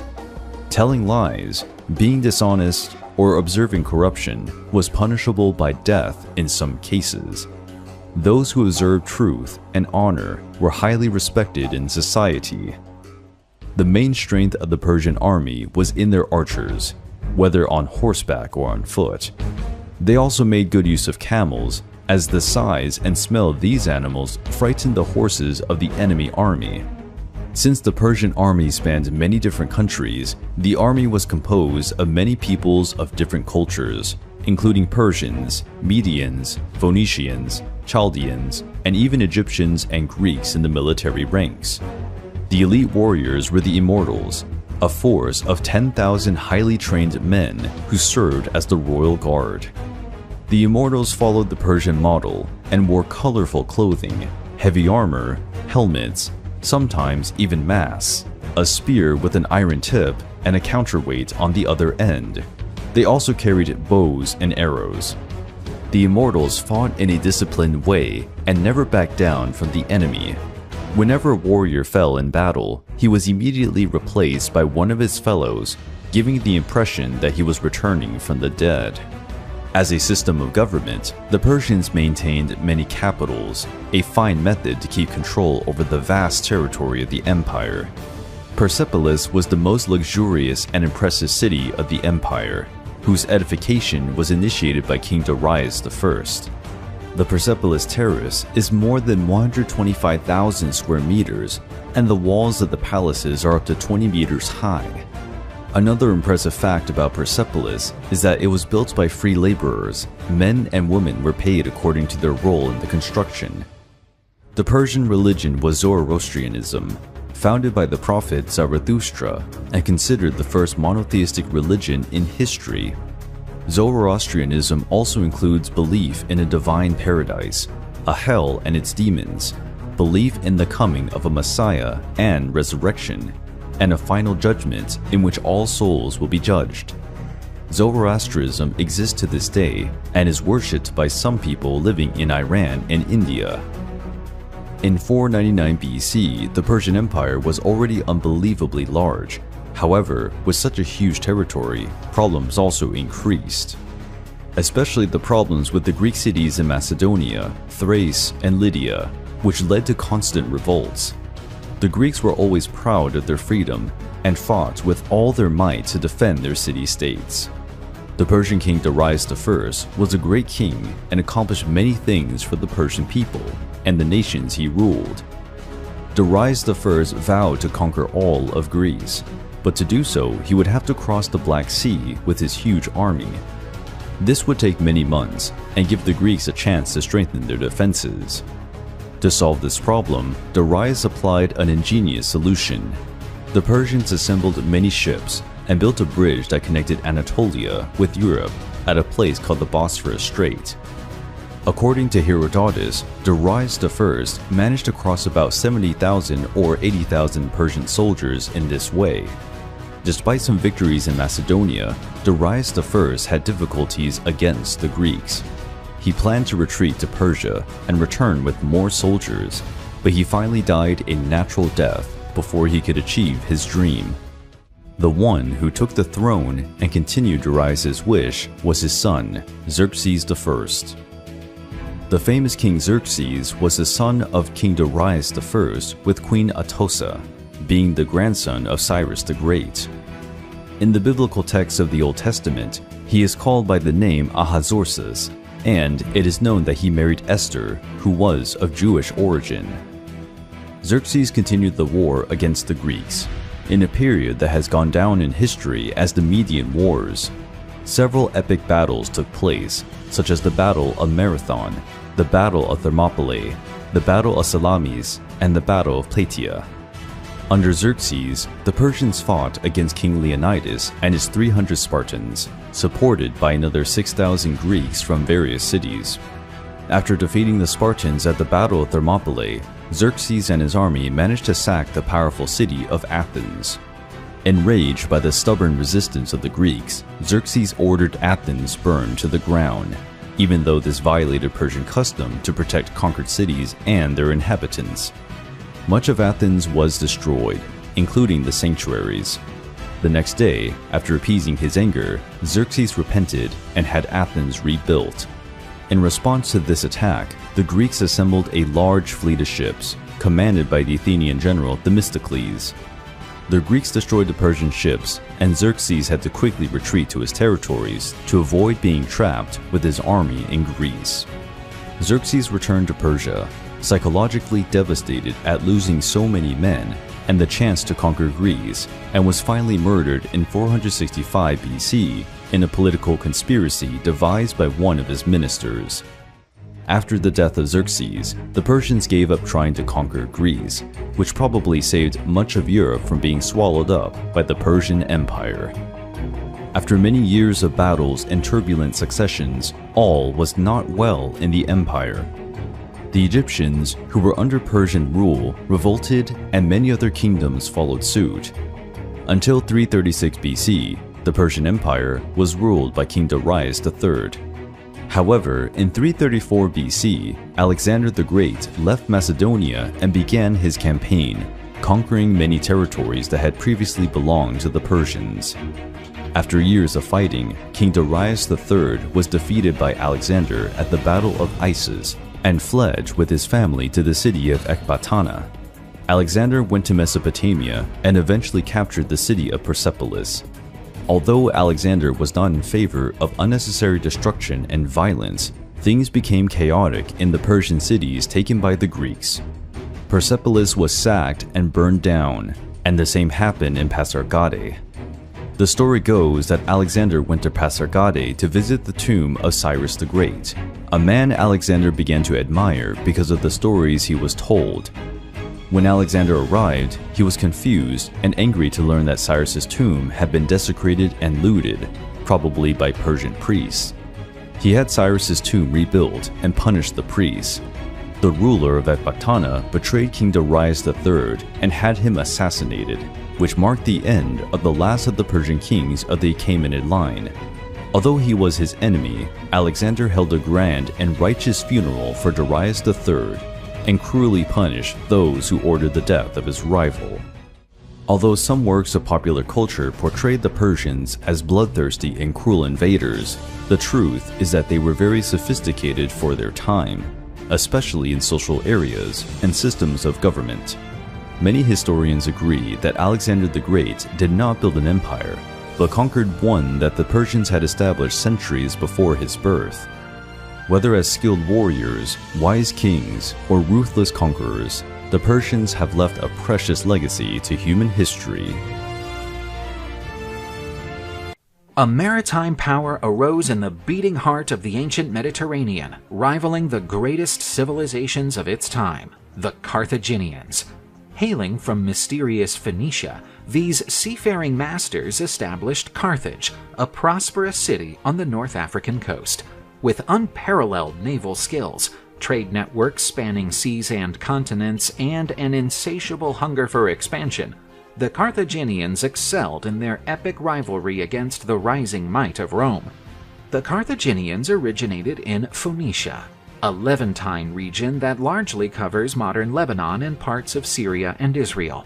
The Phoenicians were renowned for their navigational skills, establishing several colonies along the Mediterranean coasts. Carthage, meaning new city in Phoenician, was founded at the end of the 9th century BC by Phoenician settlers. The city of Tyre, a major Phoenician city-state, is often pointed to as the starting point for the founding fathers of Carthage. The legend of Dido, also known as Elissa in Phoenician tradition, is rooted deeply in the founding stories of Carthage and in the classical narratives of antiquity. The tale of Dido combines myth, legend, and possibly some historical truth. Originally, Dido was a Phoenician princess from Tyre. Following her father's death, the king of Tyre, her brother Pygmalion took over the leadership. Some versions of the legend say that Pygmalion had Dido's husband killed for greedy or jealous reasons. Dido fled Tyre with a few loyal followers to avoid her brother's machinations. She landed on the coast of North Africa, trying to buy some habitable land from a local ruler. To be clever, the ruler told her that she could only have as much land as she could cover with a piece of leather. Proving her wit, Dido cut the leather into extremely thin strips and arranged them in a circle, outlining a sizable area, where she founded Carthage. Dido's legend is also known for its connection with Aeneas, the Trojan hero. According to the Aeneid, the epic by the Roman poet Virgil, Aeneas and his followers roamed the Mediterranean after the fall of Troy. While traveling, he arrived in Carthage, where he was warmly welcomed by Dido. The two quickly fell in love. Yet Aeneas was told by divine messengers of his destiny, to establish the city that would become Rome. He reluctantly left Dido and set off for the Italian peninsula. Shattered by Aeneas's departure, Dido erected a funeral pyre, proclaiming that she was joining her first husband, who had already died a few years before Aeneas's arrival. Dido then drove a dagger into her own body and threw herself onto the burning pyre, whereupon she perished in the flames. The Aeneid was originally penned to legitimize Rome's divine ancestry and its connection to the ancient heroes and gods. The tragic love story between Dido and Aeneas was used to stress the unavoidable nature of the conflicts between Rome and Carthage, both cities with similar origins, but fated to wage decades of bloody wars. As the influence of Phoenician cities in the Levant region started to decline due to invasions and the growing influence of empires such as the Assyrian and Babylonian, Carthage prospered and rose as the main heir to the Phoenician heritage, evolving from a simple colony to a powerful empire. Profiting from their strategic location and their seafaring prowess inherited from the Phoenicians, the Carthaginians established an extensive web of colonies and trading posts along the Mediterranean coasts. These colonies, comprising sites in Sicily, Sardinia, and the Balearic Islands, and the coast of present-day Spain, acted as trade and production centers, as well as naval bases. Carthage boasted one of the most impressive fleets in the ancient world. Not only did this enable them to protect their trade routes from pirates and rivals, but they also enforced control over key trade routes, levying shipping fees on other powerful cities, such as Rome, Athens, and Alexandria. The Carthaginians traded a wide gamut of goods, They imported cereals, especially from Sicily, metals like tin from Iberia and Cornwall, and silver from Spain, but also exotic products from Africa, such as ivory and precious stones. Carthage was also famous for the Phoenician purple dye, extracted from a specific type of sea snail, which was highly regarded in ancient times. Mago, a Carthaginian general and leader and member of the important Maganid dynasty, authored a 28-volume treatise on agriculture. Mago's agricultural work, although lost, was highly regarded in antiquity.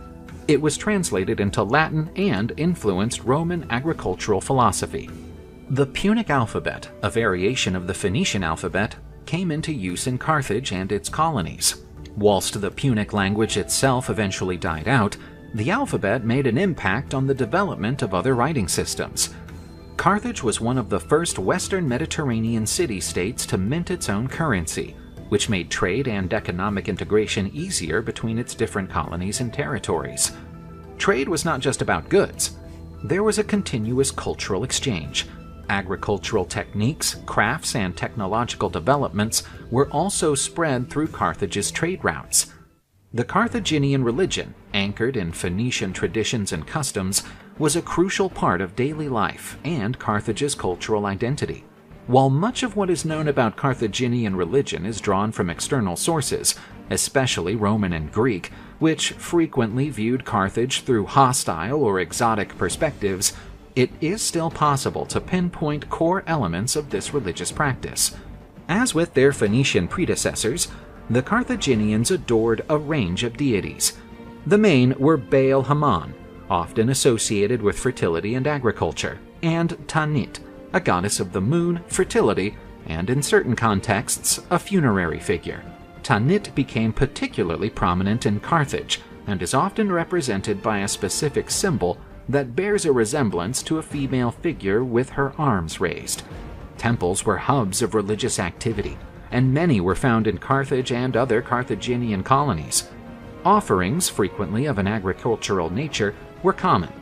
Archaeological and written evidence of animal sacrifices also exists. Some sources, especially classic Roman and Greek authors, affirm that the Carthaginians practiced human sacrifices to honor their deities.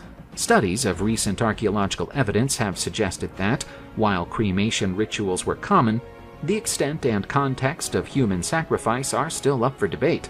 While some argue that it was a ritualized practice during times of crisis, others imply that it may have been less common than ancient sources imply. The Carthaginians did believe in an afterlife. Exquisite burial tombs and funerary offerings hint at a conviction that the dead would need material goods in the afterlife, such as clothing, jewelry, weapons, and personal items. As far as Carthage interacted with other cultures, there was a certain level of religious syncretism. Carthaginian deities were often identified with gods from other traditions, such as Greek or Egyptian. Carthage's territorial and naval growth led to conflicts with other Mediterranean powers. The most famous of these were the Punic Wars against Rome, which lasted from 264 to 146 BC. These clashes were key to the course of ancient history, as they established Rome's primacy in the Western Mediterranean and led to the complete destruction of Carthage. The First Punic War occurred between 264 and 241 BC.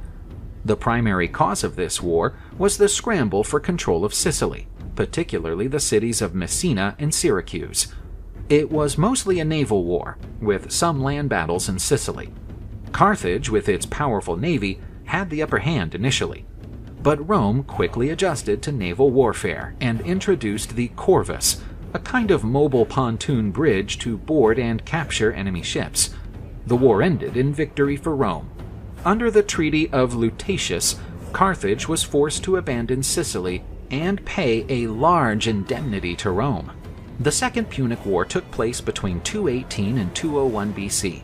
The origins of this conflict can be traced to Carthage's ambitions in the Iberian Peninsula and the famous Carthaginian general Hannibal Barca, who defied Roman rule. This war is remarkable for Hannibal's audacious crossing of the Alps to attack Italy itself. Hannibal went on to secure several decisive battles on Italian soil, such as the Battle of Trebia, the Battle of Lake Trasimene, and the Battle of Cannae. Nevertheless, Rome pursued a scorched earth strategy and prevented a decisive battle until they were ready. The final showdown took place at Zama, near Carthage, where the Roman general Scipio Africanus defeated Hannibal. Carthage was soundly defeated, forfeiting its territories in Spain and paying a huge indemnity. Despite his initial series of victories, Hannibal was eventually overwhelmed by Roman resilience and strategy. The Third Punic War, between 149 and 146 BC, was the last large-scale military conflict between Carthage and Rome. While Carthage had been severely weakened after the Second Punic War, Rome still perceived it as a threat, mainly due to its economic recovery. After a drawn-out and brutal siege, Carthage was overrun and sacked by the Romans. It was utterly destroyed, with many of its inhabitants killed or sold into slavery. Legend has it that the Romans threw large amounts of salt on Carthage's farmland to make sure nothing would grow there again. The Punic Wars signaled the rise of Rome as the dominant Mediterranean superpower. The annihilation of Carthage wiped out a key rival, and the territories and wealth that Rome gained nurtured its growth and expansion in the centuries that followed. Carthage was one of the strongest and most influential city-states of antiquity. Its legacy, while often overshadowed by the Roman domination that followed it, still stands as a reminder of the beautiful tapestry of civilizations that shaped the Mediterranean's history. Constant wars and armed conflicts forced many ancient peoples to build great walls to protect their cities from outside threats. Some kingdoms put all their trust in the strength of their walls and created true, almost impregnable fortresses. But there were also those who preferred to live freely on the plains, far from the restrictions imposed by the urban lifestyle. The Scythians lived mainly as nomadic horsemen and developed a warrior culture based on the strength of their warriors and tribal leaders. Of Iranian origin, the Scythians inhabited the steppes of a vast region where Ukraine, Russia, Siberia, and Mongolia are located today. The Scythians also inhabited lands near India and China. The Greek historian Herodotus is credited with giving the name Scythians to the steppe people, as well as to the region where they lived, long called Scythia. The name derives from the Greek word skolatoi, which can be translated as archer or bowman. Since the Scythians were a nomadic people and lived divided into many tribes occupying such a large area, the cultural characteristics of the Scythians could vary greatly, and certainly each tribe had its own customs influenced by the region in which it lived. The Assyrians called them Iskuzai, and reported that the Scythians came from the north around 700 BC, when they waged war against the Sumerians, who inhabited the northern Caucasus region. After defeating the Sumerians and driving them out to the region, the Scythians settled north of the Black Sea, near the borders of the Median Empire. The Scythians did not build villages or cities. Being nomads, they lived in tents and made large camps on the steppes. Their main source of food was their herds of goats, sheep, and horses. These animals provided milk, meat, bones, and hides to survive the harsh life on the steppes. The tribe searched for areas where there was a good grazing land for their herds. After 2 or 3 months, the natural resources of the land were exhausted. Then it was time to move to a new area, and this cycle repeated every year. The same way of life can be observed among other peoples who lived long after the Scythians, for example, the Huns and the Mongols. The Scythians were expert horsemen and archers, and had a reputation for being savage and sadistic on the battlefield. They showed no mercy to their enemies and rarely took prisoners, preferring to torture and execute captured enemies. The Scythians wore colorful and elaborate clothing and pointed hats made of leather or wool. In battle, they wore a style of cuirass that was innovative for the time, made of hardened leather and covered with small iron and bronze plates. This type of armor guaranteed good protection without carrying excessive weight, improving the mobility of the horse and rider. Commanders or richer warriors also equipped their horses with this kind of armor. The bows used by the Scythians were short and light, easy to carry and handle on horseback. Despite their size, these bows were powerful and could shoot at a distance of 500 meters. The Scythians are credited with inventing the saddle and harness for horses, something that would change the history of chivalry around the world. The Scythians also used ropes to tie down enemies on foot or horseback, a great way to immobilize the enemy and keep a safe distance. The Scythians spent so much time mounted on horses that there is a theory that the centaurs of Greek mythology are a representation of the Scythians, half man, half horse. One of the major highlights of Scythian culture was the custom of making beautiful tattoos on their bodies, most of which depicted sacred animals or fighting animals. Mummies found in Siberia still preserve incredibly refined designs with a unique style. The Scythians also painted their faces for battle, as can be seen on death masks. All these features made the Scythians formidable warriors whose fame was known throughout the Iron Age. They fought against the Greeks, Celts, Medians, and Persians, and are credited with the fall of the Median Empire. The Scythians invaded the Median territories by plundering villages and cities, which paved the way for the Persians to rise and form the Achaemenid Empire. But other people shared with the Scythians a reputation for being deadly in the use of bows and horseback. They were known as the Amazon warriors. The Amazons became known through Greek sagas, especially in the 12 Labors of Hercules, where the mythological hero has the task of acquiring a beautiful bejeweled belt that belonged to Hippolyta, queen of the Amazons. The Amazons were described by the Greeks as fierce and strong women, able to fight on par with the best male warriors. But the truth is that the Amazons did not belong to the Greek people. Instead, they are associated with the Scythian culture. The origin of the Amazon warriors is uncertain, but it seems that over the centuries they migrated from one region to another and lived for a time in Anatolia, where they joined the Trojans in the fight against the Mycenaean Greeks in the famous Trojan War. Later, they migrated to Scythia and settled in what is now Ukraine. The name Amazon comes from Ha-Mazan and probably derives from the ancient Babylonian or Persian language. Herodotus called them Androchdones, which means slayers of men. When they arrived in Scythia, the Amazons and Scythians developed a good relationship, as they shared a nomadic culture with many similarities. According to Herodotus, Amazon women agreed to marry Scythian men, but only if they retained the right to be warriors and fight. The Scythians were brutal and numerous warriors, so the Amazons likely pursued an alliance with them, instead of trying to take their territories by force, which would certainly have led to a bloodbath. This union gave rise to the Sarmatian clan, a people that would grow strong over time, and whose characteristic was the freedom of its women in society, ruled by queens from the Amazon lineage. During archaeological excavations, skeletons of women were found in Sarmatian tombs.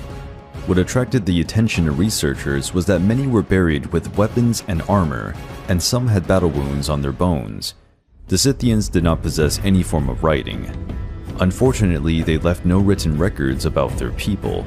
Much of what is known about them comes from archaeological finds and graves. The Scythians buried their kings in artificial burial mounds called kurgans.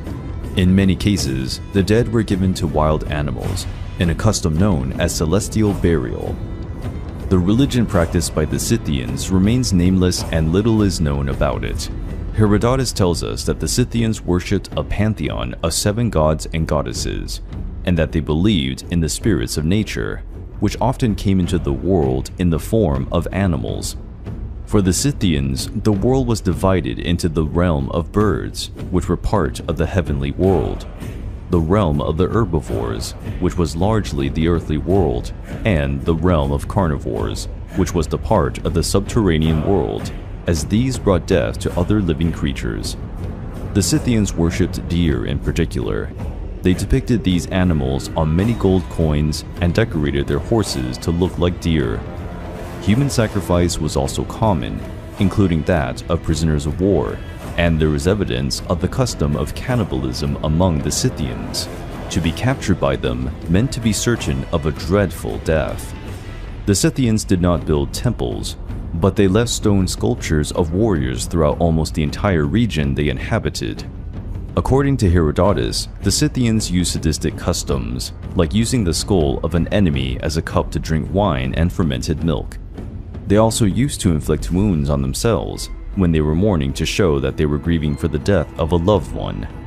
All these characteristics clearly explain why other peoples, such as the Greeks and Persians, feared the Scythians.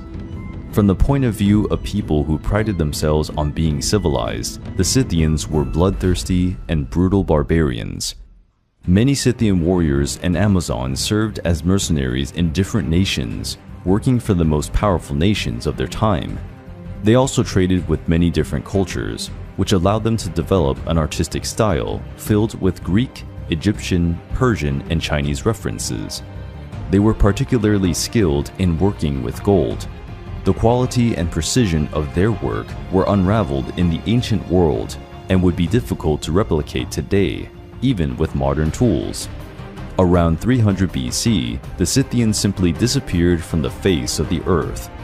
This is an event that historians to this day cannot explain. The Scythian culture simply vanished.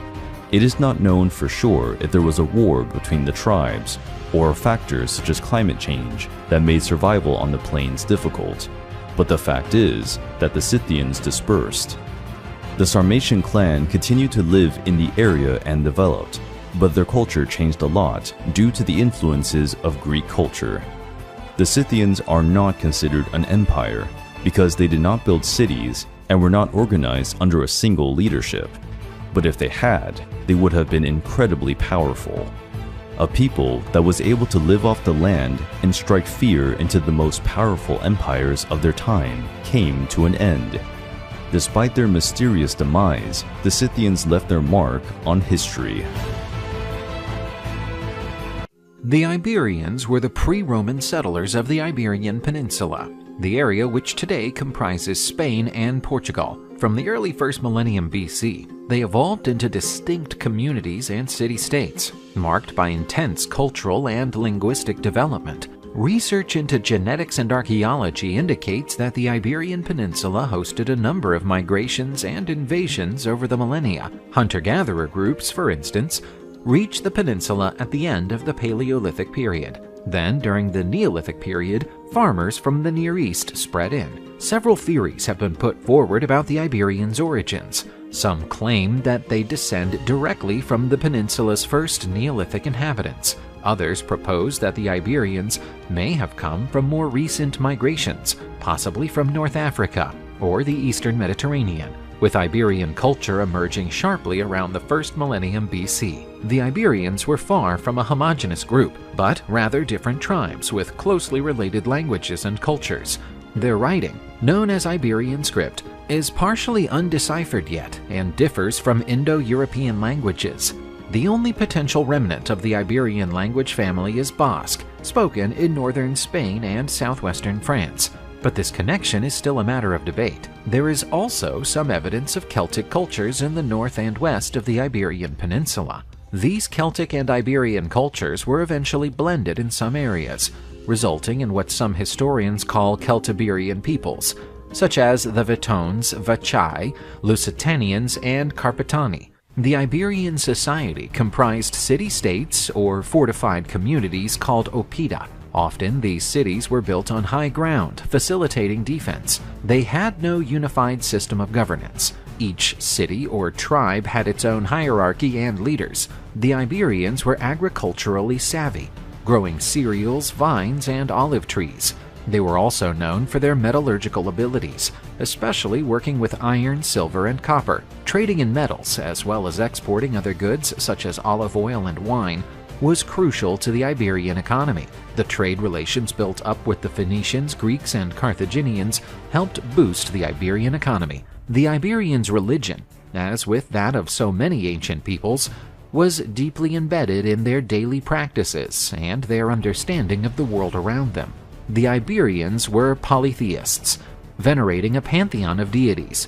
Most of these were associated with natural features or phenomena, such as rivers, mountains, storms, and earthquakes.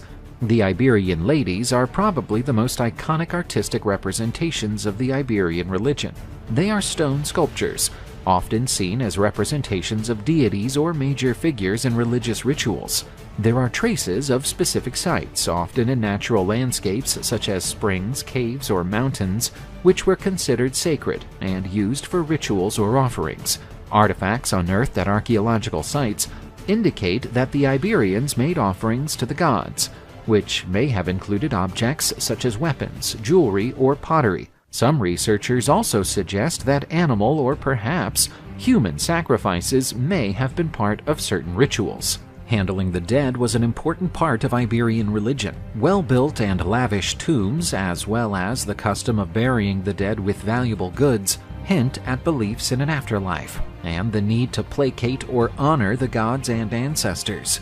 Iberian religion was not isolated. It had exchanges with various cultures, such as the Phoenicians, Greeks, and Carthaginians. As such, there may have been syncretism or the adoption and adjustment of deities and practices from other cultures. As a result of trade and contact with other Mediterranean cultures, the Iberians adopted and updated various cultural aspects from their neighbors. Phoenician and Greek influence, for example, is seen in aspects of Iberian art, religion, and urbanism. Iberian men and women frequently wore tunics and robes. Jewelry was popular, especially bracelets, necklaces, and brooches. Some evidence suggests that Iberian warriors painted their bodies during battle, and both men and women may have worn tattoos. A Semitic people from the Levant region, the Phoenicians started to establish trading outposts and settlements on the Iberian Peninsula around the 9th century BC. They brought new metalworking, pottery, and navigation techniques to the Iberian tribes. The Greeks also started to establish colonies and trading settlements on the peninsula around the 7th century BC, especially along the northeast coast. They founded the city of Emporion and commercially engaged with the Iberian communities. New products such as olive oil and wine, as well as writing, were either introduced or reinforced in Iberian culture through these exchanges. Originally from modern-day Tunisia, the Carthaginians started to expand into the Iberian Peninsula during the 6th century BC. This spread led to conflicts with the Iberian peoples, and eventually with the Romans, including the famous Punic Wars. Throughout their rule, the Carthaginians tapped into the peninsula's wealthy mineral reserves and recruited Iberians into their armies. It was all part of a broader effort by Carthage to control trade routes and obtain access to valuable resources, especially minerals like silver. The city of Kort Hadasht, that would later become New Carthage under Roman rule, or modern Cartagena, was one of the most important cities founded by the Carthaginians on the peninsula. Hannibal Barca is possibly the most well-known Carthaginian ever associated with the Iberian Peninsula. He took the peninsula as a foothold for his attack on Rome during the Second Punic War. After the notorious crossing of the Alps by Hannibal and his army, which featured many Iberian mercenaries, the Iberian Peninsula became a key battlefront between Rome and Carthage. Gradually, Rome started to conquer territory, challenging and finally suppressing Carthaginian influence on the peninsula. The Romans started campaigning in the Iberian Peninsula from the 3rd century BC. It was a long and complex process that entailed several military campaigns, alliances, and head-on confrontations with the Iberian peoples. Whereas some Iberian groups opted for alliances or peaceful submission to Rome, others fiercely resisted. The Romans embarked on several campaigns to subdue the Celtiberians during the 2nd century BC. These included the Siege of Numantia between 134 and 133 BC, a legendary resistance that ended with the city's destruction by the Roman general Scipio Aemilianus. Viriato, a leader of the Lusitanians, became a central element against the Romans by the end of the 2nd century BC. With guerrilla tactics and knowledge of the terrain, Viriato dealt the Romans many defeats. Notwithstanding his victories, Viriato was eventually betrayed and murdered by members of his own group, under an agreement with the Romans in 139 BC. The Sertorian Wars between 80 and 72 BC comprised a series of conflicts in the Iberian Peninsula during the time of the late Roman Republic. The wars were named after Quintus Sertorius, a Roman general who led a coalition of Iberian and Roman peoples against Rome's official regime. Quintus Sertorius supported the populist party in Rome and allied himself with Gaius Marius, uncle of the renowned Julius Caesar. During the clashes between the Populists and the Optimates, led by Lucius Cornelius Sulla, Sertorius was on the losing side and fled to the Iberian Peninsula to escape Sulla's crackdown. As soon as he reached the Iberian Peninsula, Sertorius started to mount a resistance against Rome's rule. He forged alliances with several Iberian tribes and with other disaffected Romans. Sertorius founded a parallel senate on the peninsula, attempting to recreate a Roman form of government as opposed to Sulla's regime. Sertorius was renowned for his tactical ability and shrewd use of guerrilla warfare. His profound knowledge of the Iberian Peninsula's terrain and his ability to blend Roman tactics with local Iberian strategies made him a formidable opponent. Several generals were sent by the Roman Republic to suppress Sertorius's revolt, including Quintus Caecilius Metellus Pius and Gnaeus Pompeius Magnus, later known as Pompey the Great. Whilst Sertorius enjoyed some early victories, the continual pressure of Roman reinforcements and the sheer cost of leading such a diversified coalition began to bear down on his campaign. Sertorius's resistance eventually broke apart due to internal rivalries, betrayals, and the ongoing wear and tear of war. Sertorius was murdered in 73 BC by members of his own faction. In the wake of his death, resistance quickly crumbled, and the Iberian Peninsula was handed back to Roman control. Other Iberian groups besides the Celtiberians and Lusitanians also stood up to Roman expansion. This included the Vetones, the Vicii, and the Turdetani. Each had distinct levels of intensity and duration, with some groups opting for agreements and alliances with the Romans, while others opted to put up a fight. Roman domination was eventually established throughout the Iberian Peninsula. Despite the resistance, the Romanization process ensued, where local cultures slowly became influenced by and integrated into the Roman culture, governance, and way of life. Roman cities were founded, roads were built, and Latin started to be adopted, which eventually gave rise to the peninsula's Romance languages such as Spanish, Portuguese, and Catalan. After the Western Roman Empire collapsed in the 5th century AD, the Iberian Peninsula was overrun by different Germanic groups, such as the Visigoths. The new influences also helped to dilute Iberian culture. The Iberian struggle against Rome bears witness to the strength and ability of the Iberian peoples to retain their autonomy and identity. The peninsula's subsequent Romanization had a lasting impact, molding many aspects of Spanish and Portuguese culture, from language to legal and architectural practices, but still preserving the Iberian people's precious cultural heritage. The Picts comprised an ancient and enigmatic civilization inhabiting the eastern and northern regions of present-day Scotland throughout the Iron Age and the early years of the Middle Ages. While details about the origin, language, and culture of the Picts are still the subject of study, they have certainly played a crucial role in Britain's ancient history. The Picts' provenance is the subject of debate between historians and archaeologists. They are listed in Roman records from the 1st century AD, but their presence in Scotland is believed to be much older, with origins in the Iron Age or perhaps even earlier. The name Pict is taken from the Latin picti, meaning painted people, a possible reference to their tattoos or body paintings. Whilst the Picts are a culturally distinct entity in historical records, they may have evolved from earlier tribal groups in the region, or have interacted and blended with other tribes over time. While the Picts and Bretons were Celtic peoples, they had diverse backgrounds, particularly in relation to their involvement with the Roman Empire. While the Picts largely remained outside Roman control, the Bretons were to a great extent assimilated into the Roman world, shaping the subsequent development of both societies. The Picts took a significant role in the Roman campaigns in Britannia. They opposed Roman attempts at invasion, which led to the building of two major fortifications by the Romans, Hadrian's Wall and the Antonine Wall. Both were constructed as defensive lines to keep the Picts and other barbarian tribes out of Roman territories. The first direct interactions between the Picts and the Romans probably took place during Agricola's campaigns, as he was the Roman governor of Britannia between 78 and 84 AD. During the famous Battle of Mons Graupius, around 84 AD, the Roman forces encountered a large confederation of British tribes, which could have included Pict allies. Throughout the Roman occupation of Britannia, the Picts often made incursions south of the walls, posing a challenge to Roman rule and seizing moments when the empire was diverted by other crises. Late in the Roman Empire, when Britannia was less of a priority for Rome and defenses grew weaker, the Picts, along with other groups such as the Scots of Ireland, made more significant and destructive raids to the south.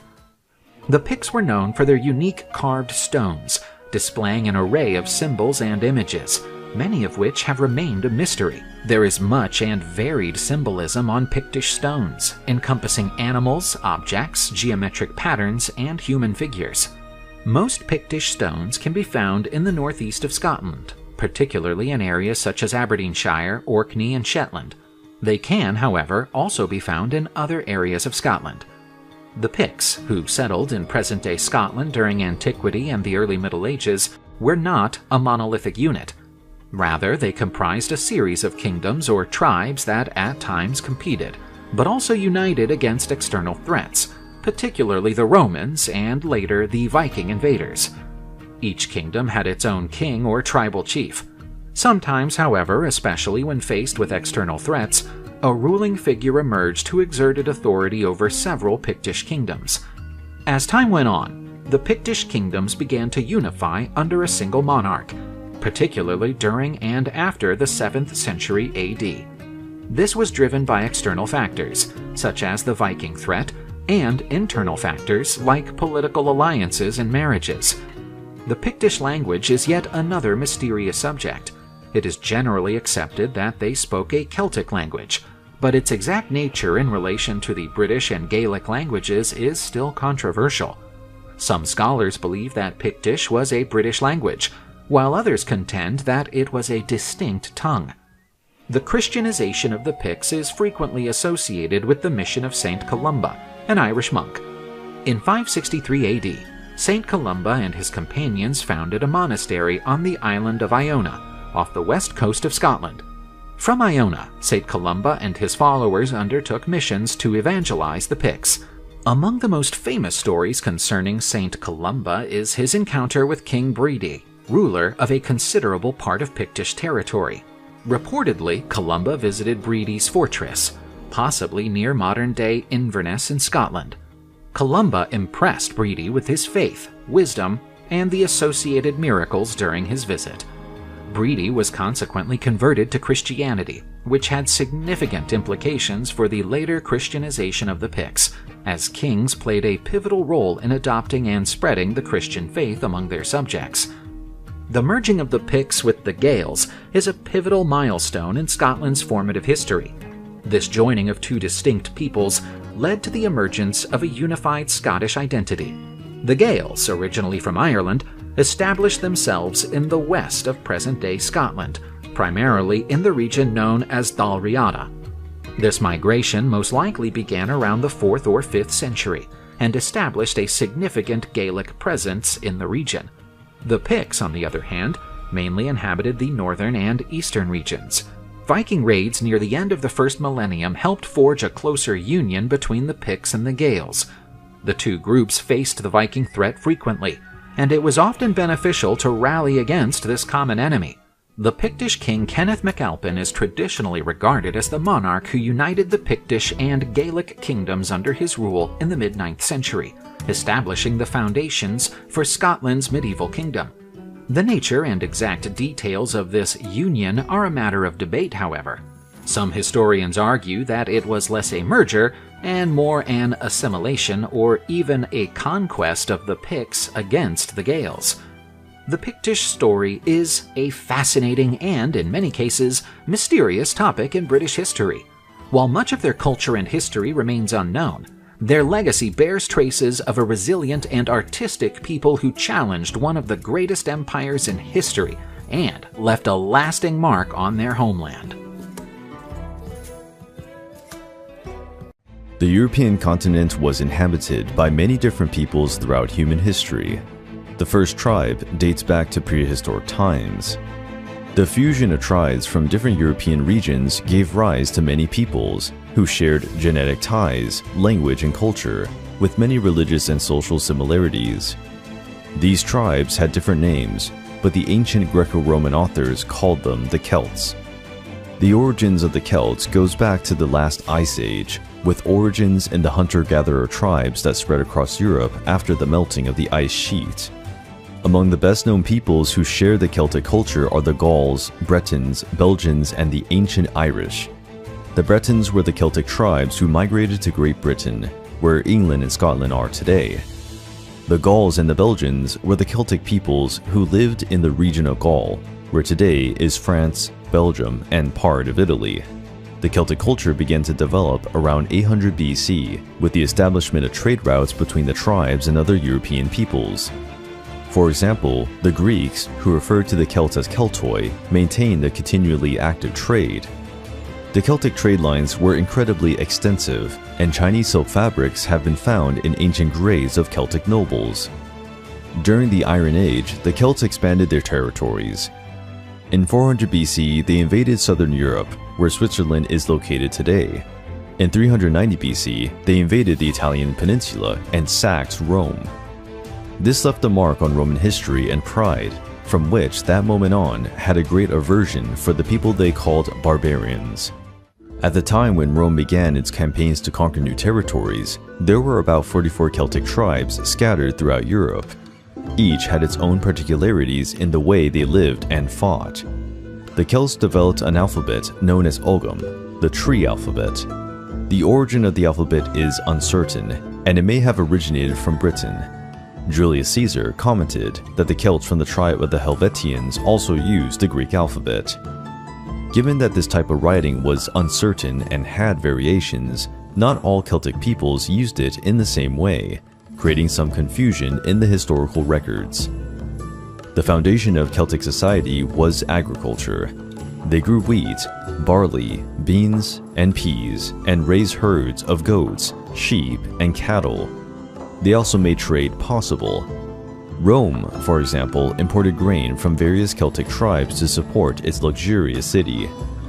The artistic style developed by the Celts is remarkably rich and complex, with influences from various peoples, such as the Greeks and Etruscans, but always maintaining its own characteristics.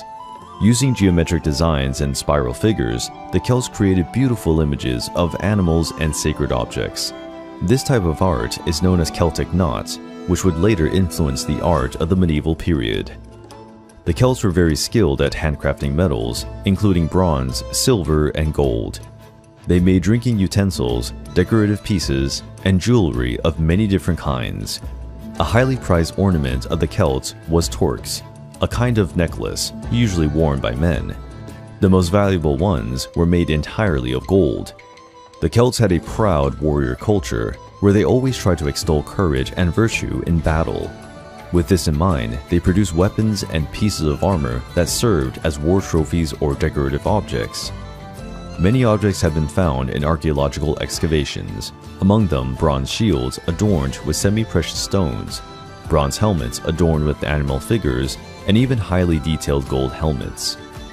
Many tribal chiefs used horns, horsehair, and bird feathers to adorn their helmets, which gave them a distinctive and threatening look. Women in Celtic society had a special prominence, enjoying an independence uncommon among the peoples of the time.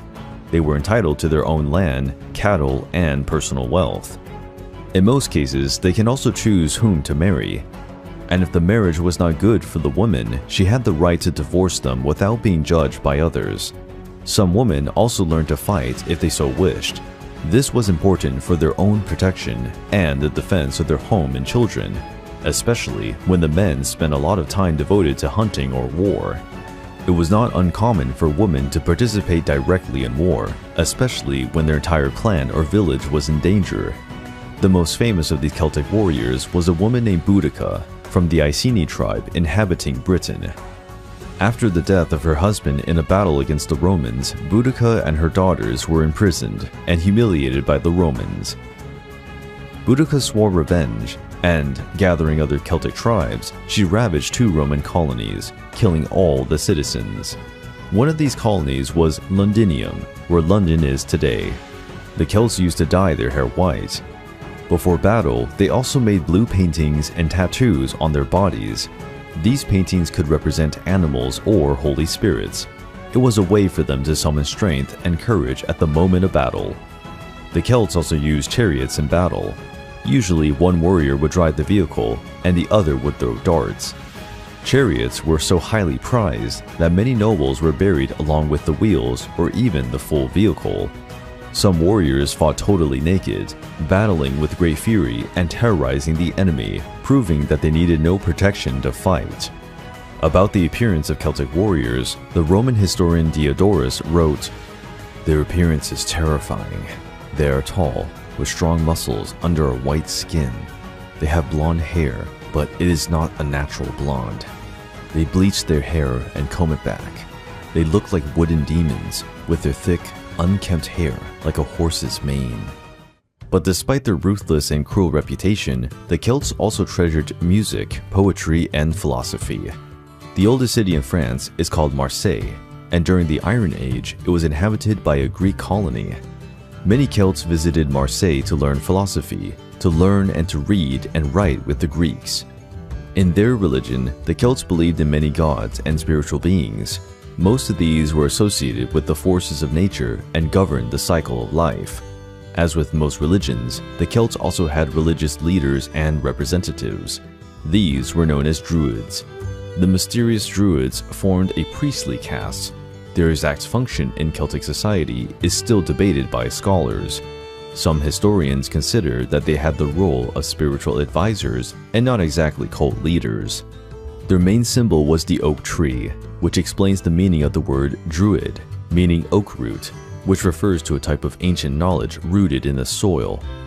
The oak was an especially important tree in Celtic religion, and the Druids performed various rituals around or near these trees, as well as collecting the branches of mistletoe to make potions, using small bronze or iron sickles.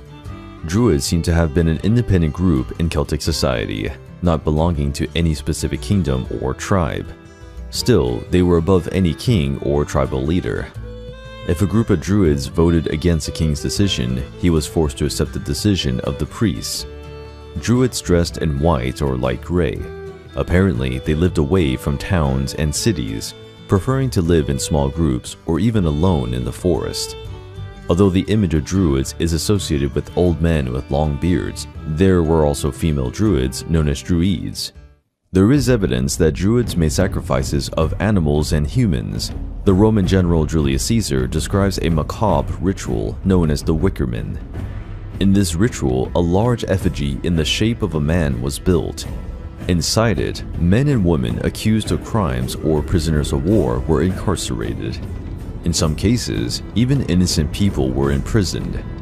The effigy was set on fire, and the poor prisoners were burned alive in honor of the god Tyrannus. Although Julius Caesar wrote about this, no archaeological traces of this ritual have been found. It is still an inconclusive account. But then again, Julius Caesar was never known for being a liar or making up stories. The Druids were an important figure in the Celt resistance against Rome. Later, they also resisted the imposition of Christianity in Europe. For this reason, the Druids were considered a serious threat. They were persecuted and executed until they disappeared completely. The Celts did not build temples, but they built many stone circles. Some of them had huge stones with Ogham inscriptions on them. These stone circles were not exactly religious sites, but were commonly used as star observatories. The famous Stonehenge in the county of Wiltshire is not of Celtic origin, dating from the early Bronze Age. However, it may have been a base model for the Celts to create their stone circles. It is also known that the Druids had meetings and rituals at Stonehenge. Unfortunately, much of the Celtic culture has been lost over time. Their songs, poems, and religious practices reached us highly fragmented. But the most troubled period of the Celtic people is well recorded in history, the period when the Celts fought against Rome. The Celts were an ancient warrior people who considered warfare to be an essential activity in their lives. Many tribes had feuds and disputes among themselves. Often, there were bloody battles to decide who was right or wrong. Some of these conflicts had such ancient origins that tribes often warred over things that had happened many years ago. These combative and impetuous traits of the Celts were their greatest strength, but, unfortunately for them, it was also their greatest weakness. The Celts did not usually make written records about their own history. Much of what we know about them comes from Greek and Roman accounts. One of the main accounts comes from the famous Roman general Julius Caesar. He, around 50 BC, compiled his military experiences in a diary after 7 campaigns in Gaul. The diary written by Caesar was titled Commentarii de Bello Gallico, which can be translated as Commentaries on the Gallic War, and was written in Latin. Julius Caesar wanted to annex the territories of Gaul, bringing them under Roman rule. By doing so, he would raise his own social status in Rome. However, Gaul was a huge and wild territory, without roads or bridges, full of hostile Celtic tribes. Many Romans knew it as Gallia Comata, or long-haired Gaul. Among the main tribes were the Boii, Aedui, Helvetians, Arverni, Belgians, and many others. It was a network of several tribes, composed of brutal warriors. The Romans were always quite attentive to the military and political weaknesses of other peoples. Caesar was able to take advantage of this instability among the tribes and began his campaign by allying himself with the Aedui tribe. The Aedui lived in the Burgundy region of present-day France and felt threatened by the Helvetian and Arverni tribes. The Helvetians, along with the tribe of the Boii and Tulingi, had begun a large migration, leaving Switzerland and attacking villages that belonged to the Aedui. When Caesar made his legions available to help the Helvetians, the leaders of the Aedui, named Mahorbain, was very pleased and accepted Roman help without much difficulty. The battle that followed became known as the Battle of Bibracte. Even though the Romans were outnumbered, their tactical superiority and disciplined formations were able to repel the Celts, who attacked with a merciless fury. Eventually, the Roman army, which was on higher ground, was able to overpower the Celts. With their cavalry surrounding the battle, they managed to attack the rear of the Celts, where the supplies were, forcing them to surrender. After the battle, many Celts were spared and freed, on the condition that they return to their lands near the Rhine River, where they were to defend the borders against invaders from the Germanic tribes. Sometime later, Caesar and his legions helped repel the Germans. In this way, the Romans got what they wanted, a clear path into Gaul territory. Morbain, the king of the Aedui, added 3,000 Celtic horsemen to the Roman army, increasing the strength and confidence of Julius Caesar's legions. Many battles were fought over the next 6 years. Some tribes followed the example of the Aedui, allying themselves with the Roman army. These tribes were always seduced with promises of riches and trade with Rome. At the same time, they took the opportunity to finish off enemy tribes and settle old blood feuds. Despite their courage in battle, the Celts had no disciplined armies. Their warriors fought individually, relying on strength, agility, and savagery to attack Roman formations. As this approach seemed unsuccessful, they began to use guerrilla tactics, attacking the legions by surprise, during the march or at night. Still, Rome's advance was relentless. The kings of the remaining tribes needed some time to realize what was happening. Roman promises quickly turned into threats. The Celts were caught in a spiderweb by their own ambitions. Around 53 BC, the Celtic Belgians of the Iberian tribe revolted against the demands of Rome, which needed to feed its legions, and for that, it wanted the Iberian crops. The king of the Iberones was called Ambiorix. He incited his warriors to take up arms against their oppressors, forming the so-called Ambiorix Revolt. To contain this revolt, Caesar sent the commanders Quintus Titurius Sabinus and Lucius Aurunculeius Cotta, commanding the 14th Twin Legion and also a detachment of 5 cohorts, totaling approximately 7,500 men. But to the surprise of the Romans, the Celtic Belgians had recruited a staggering number of warriors. It is not known for sure how many there were, but it is estimated that there were 4 Celts for every Roman soldier, or even more. The Romans were attacked by surprise during their march, in a region known as Atuatuca. Ambiorix's forces came from 2 different directions. The result was a massacre. almost all the Roman soldiers were killed, including 2 commanders sent by Caesar. This event was known as the Massacre at Atuatuca. The survivors reported the terror they witnessed, and Julius Caesar wrote in his diary, "Of all the Gauls, the Belgians are the bravest." The revolt came to an end when Caesar and his 50,000 soldiers entered the scene. Virtually all the Celtic Belgian tribes were massacred, and their villages and crops were looted and burned. Ambiorix and some of his men managed to cross the Rhine River and escape towards Germania, but were never seen again. Ambiorix's revolt aroused a kind of nationalistic feeling among the Celts. Many tribes began to put their differences aside to unite against Roman oppression. Much of this new resistance was organized by the Druids. The union of the tribes in Gaul had always been something feared by the Romans, but it was finally happening. A young prince took on the responsibility of fighting for the freedom of his people. Vercingetorix was a prince of the son of Celtillus, the king of the Averni.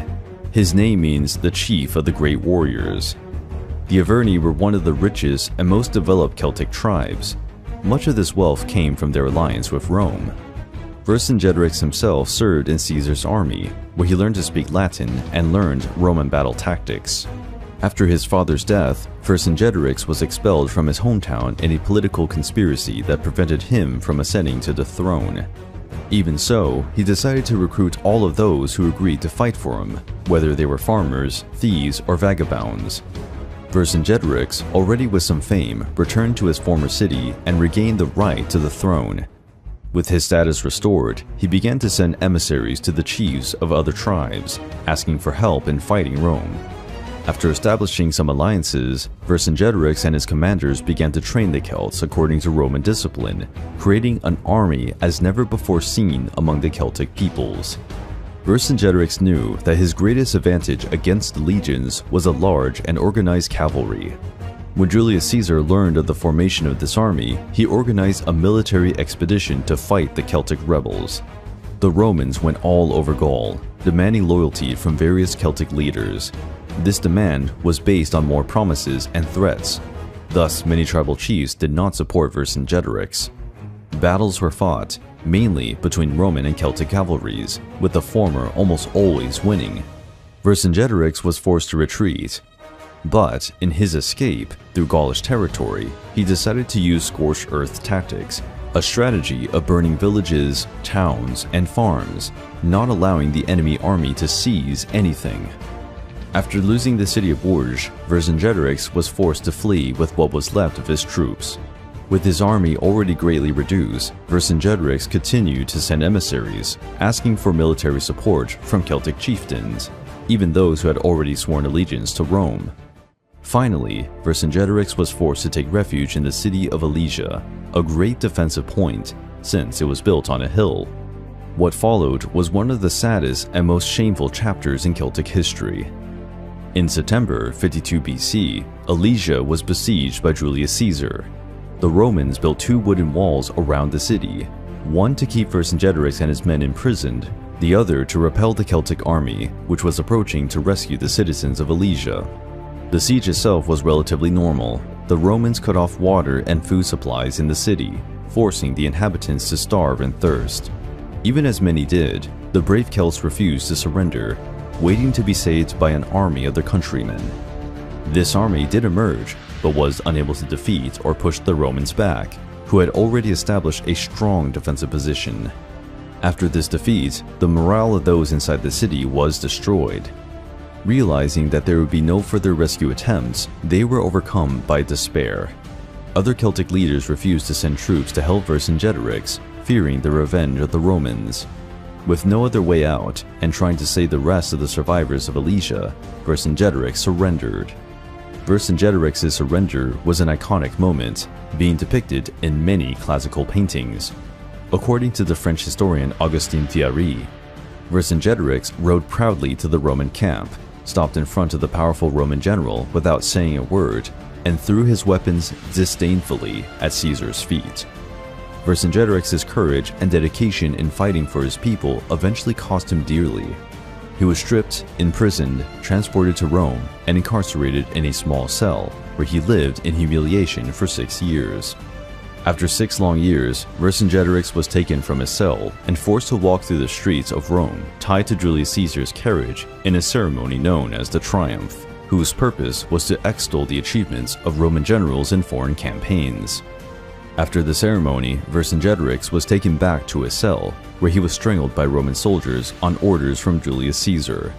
At the site of the former city of Alesia, there is a statue in honor of Vercingetorix and the resistance of the Celtic people. The Celtics' fight against Rome was more than just a few battles for territories. It was a fight for freedom. Vercingetorix's surrender marked the end of the Celts' resistance against Rome. But the Celts and their culture endured. Many learned to live and prosper under Rome. The fame of Celtic warriors spread throughout Europe and beyond. Many warriors were mercenaries in Greece, Egypt, Anatolia, and the Roman army itself. With the arrival of Christianity, Celtic culture gradually dissolved. On the one hand, this happened due to the assimilation of the new religion, but the Celtic culture was also being assimilated. However, the courage and perseverance of the Celtic peoples will forever be recorded in history. The Thracians comprised a group of Indo-European tribes who lived in southeastern Europe during classical antiquity. Known as fearless warriors and gifted craftspeople, they could produce true works of art in gold, a testament to their skill and refinement. While much of their history and traditions have been lost over the centuries, archaeological traces and references in ancient texts give us an intriguing glimpse into the Thracian civilization. The Thracians date back to the Bronze Age period in southeastern Europe. They were among a large group of Indo-European peoples who settled in different European and Asian regions. Thrace, covering territories in present-day Bulgaria, Greece, Turkey, and Romania, was home to several Thracian tribes around 2000 BC. Archaeological evidence, ranging from settlements to artifacts, indicates the presence of these peoples in the region since ancient times. Throughout several periods in history, the Thracians met and were influenced by other cultures, particularly the Greeks, with whom they shared borders and commercial and cultural interactions. Parts of Thrace were colonized or conquered over time by the Greeks, Persians, Macedonians, and eventually the Romans. Owing to the absence of extensive written records, much of what we know about the Thracians derives from archaeological artifacts, inscriptions, and references from ancient authors such as Herodotus and Thucydides. Although the Thracians were a group of distinct tribes, they shared numerous cultural and social features that distinguished them in the Southeast European landscape. Their interactions with neighboring cultures, such as the Greeks and Persians, influenced many aspects of Thracian society as well. It was divided into several classes, including noblemen, warriors, craftspeople, farmers, and slaves. The Thracians were largely renowned as skilled warriors. Many Thracians served as mercenaries in foreign armies, especially in Greece. They were frequently depicted wearing a particular type of hat, known as a Phrygian cap, and carrying a short sword, or a kind of saber called sicca. Thracian religion was mostly polytheistic, with a pantheon of gods and goddesses relating to nature and the everyday world. Among the most famous figures associated with Thracian mythology is Orpheus, who, legend has it, had musical abilities that could enthrall both the living and the dead. Thracian funerary practices have become known through archaeological findings. The Thracians buried their dead alongside several goods, often including intricately crafted gold and silver objects. These objects show not only artistic skills, but also beliefs about the afterlife. Thracian kings and nobility were often buried in massive tombs, reflecting their position in society. The Thracians were expert artisans, particularly in metalwork. Many of the artifacts which have survived to this day are jewels and ritual items in gold and silver. Thracian metalwork, especially in gold, is regarded as extraordinary. Found Thracian treasures, such as the Panegyrishta treasure in Bulgaria, bear witness to their skilled workmanship. These artifacts shed light on their society, beliefs, and technical expertise. Thracians and Greeks enjoyed a significant cultural exchange due to their proximity. Thracian elements of art, mythology, and religious practices can be seen embedded in Greek culture, and vice versa. The Thracians also interacted with other neighboring peoples and nations, such as the Hittite, the Dacians, the Scythians, and the Illyrians. The Odrysian kingdom was the most powerful and largest Thracian kingdom in antiquity. It particularly distinguished itself during the 5th and 4th centuries BC, and had a major influence on the Balkan region during its zenith. The kingdom was named after the Odrysian tribe, which succeeded in bringing together several Thracian tribes under its rule. The Odrysian kingdom was established by Terus I near the turn of the 5th century BC. He was traditionally credited with rallying several Thracian tribes under a single authority. Throughout his reign, Thrace cemented himself as a significant political entity in the region.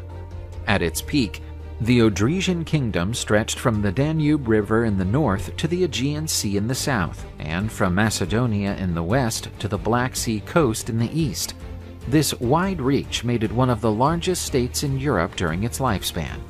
There were significant diplomatic and mercantile interactions between the Odrysian kingdom and the Greek city-states due to their geographical proximity. The Thracian king Sitalces, one of Terus I's successors, tried to forge an alliance with the Greek city of Athens, and even went so far as to embark on a military campaign against the Macedonians. Yet the Thracians often found themselves in conflict both between their different tribes and with neighboring peoples and states. The Thracians had to contend with the Persian advance during the Persian invasions of Greece in the early 5th century BC. Many Thracian tribes were subdued by the Persians and forced to provide troops for Xerxes I's armies in his campaign against Greece. Owing to the proximity between Thrace and the Greek city-states, as well as the colonies established on the Thracian coast, numerous skirmishes took place between the Thracians and the Greeks. These ranged from minor scuffles to significant battles, such as when the Athenians tried to establish control over areas of Thrace to secure access to important resources such as timber and gold. Thracian king Cotys I attempted to resist Macedon's growing influence, led by King Philip II of Macedon during the 4th century BC. While he was eventually forced to accept Macedonian supremacy, Cotys I is noted for his efforts to preserve Thracian independence. Philip II of Macedon and subsequently his son Alexander the Great spread their control over the Thracian region. Thrace became a crucial part of the empire under Macedonian rule due to its strategic location and the resources it provided. Following Alexander the Great's unexpected death, Thrace was fought over between his successors, the Diadochi, Alexander's closest generals and friends, who struggled for control of the vast empire that had been conquered. As Rome started to expand its influence in the Balkan Peninsula starting in the 3rd century BC, the Thracians came into increasing contact with them, initially through the Greek colonies that Rome had relations with. With Macedonia's defeat in the 2nd century BC and the ensuing expansion of Roman influence in the region, the Thracians often clashed with the Romans.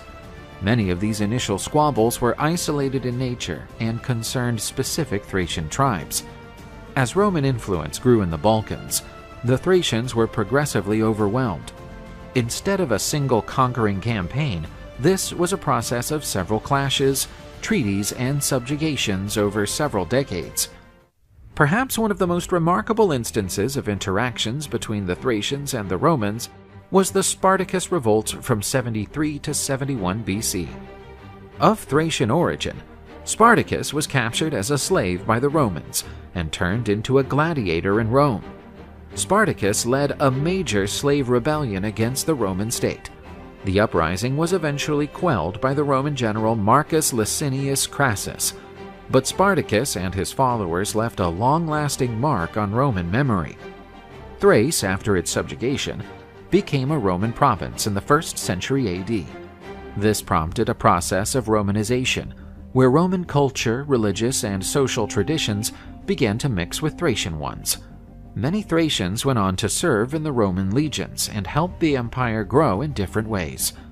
Thracian demise was not a one-off sudden event, but rather a gradual process over several centuries, shaped by many factors and interactions with other peoples and empires. The Thracian cities were rebuilt after the Roman style, and the Latin language and Roman culture started to prevail, leading to the gradual decline of the Thracian cultural identity. With the fall of the Western Roman Empire in the early Middle Ages, the Balkan region, including Thrace, was often invaded by barbarian tribes such as the Goths, Huns, and Slavs. These raids and migrations had an even greater impact on Thracian culture and demographics. Following the breakup of the Roman Empire, Thrace became a key element of the Byzantine Empire. While the Roman cultural legacy continued under the Byzantines, the region was further Hellenized, with Greek emerging as the dominant language. Notwithstanding their decline and eventual assimilation by other cultures and empires, the Thracians left a legacy evident in several areas. Although the Thracians themselves did not leave a substantial corpus of literature, they are frequently mentioned in ancient texts, particularly by Greek and Roman authors. These descriptions, albeit often written from an external viewpoint, are valuable for rebuilding facets of Thracian culture and history. The revived interest in Thracian culture led to its commemoration in several Balkan countries, especially Bulgaria. Museums, exhibitions, and academic studies have focused on rediscovering and celebrating Thracian history. The Thracian legacy pervades many strands of the history, art, and culture of southeastern Europe, and the remains of their civilization are still an interesting and significant part of Western history. The ancient Romans always fought to subjugate the numerous tribes that inhabited Europe. The Celts were impressive enemies who forced even the great Julius Caesar to spend many years warring in Gaul until they were finally defeated. But there was also a people so cruel and savage in battle that they were considered barbarians even by the Celts, the Germanics. As with the Celts, the Germanics were not exactly a unified people. They were divided into many different tribes, sharing the same language, religious beliefs, and culture in general. They inhabited Germania, a large region dominated by the Romans, which nowadays comprises Germany, Austria, the Netherlands, Belgium, and part of France. Germania is a land of hills occupied predominantly by dense forests and some swamps. With tall trees close together, they create an almost constant blanket of shadows and mist on the ground. Their natural borders are the Rhine River, which separated Germania from Gaul, and the steppes, which separated Germania from Scythia, the land of the fearsome nomadic horsemen. In this dark and hostile environment, one could find the Germanic peoples. The Proto-Germanic culture originated around 1800 BC. The tribes that gave origin to this culture came from Scandinavia, after having migrated to the south due to climate changes. They occupied territories that previously belonged to the Celts. After that, Celts and Germanics spent many generations sharing a mutual hatred, fighting bloody battles for territories. At the time of the Roman conquest, these were the main Germanic tribes: the Suevi, Frisians, Cimbri, Teutons, and Marcomanni. The tribes were made up of different clans with warrior traditions. In fact, the warrior caste ran the Germanic society, with the leaders of each clan putting together a warrior assembly to decide on matters of war or peace, and to pass judgment on crimes and punishments. In the society, those ranked first were the members of the nobility, second, the freemen, who could bear arms and participate in the assembly of warriors, and third, the servants, such as farmers, fishermen, and blacksmiths. Lastly were the slaves. Women were highly respected and had their roles in society, such as clothing, pottery, and tending the crops. Men acknowledged women's ability to predict events and did not hesitate to ask their advice. Marriage was something taken very seriously. Both men and women married only once in their lives. In rare cases, members of the nobility took more than one wife, if that was needed to have children or arrange political marriages. Agriculture was the main source of food, besides cattle raising and hunting wild animals. Unlike the Celts, the Germanics were not very prone to art. According to the Roman historian Tacitus, they paid no mind to silver and gold. Each tribe had a supreme chief, or king, as many called themselves. These kings were elected by the warrior assembly, and could also be disposed by election. These were responsible for commanding the warriors during battle, followed by a group of elite warriors. Free men were trained from childhood by their fathers, uncles, or older brothers. They were considered fit for combat by the age of 16, when they were given a shield and a spear by the chief of the tribe. This training produced large, strong warriors who wore long beards or mustaches. Julius Caesar described the Germanics as follows: "The Germanic people are incredibly tall, brave, and skillful with their weapons. Even their gaze is unbearable."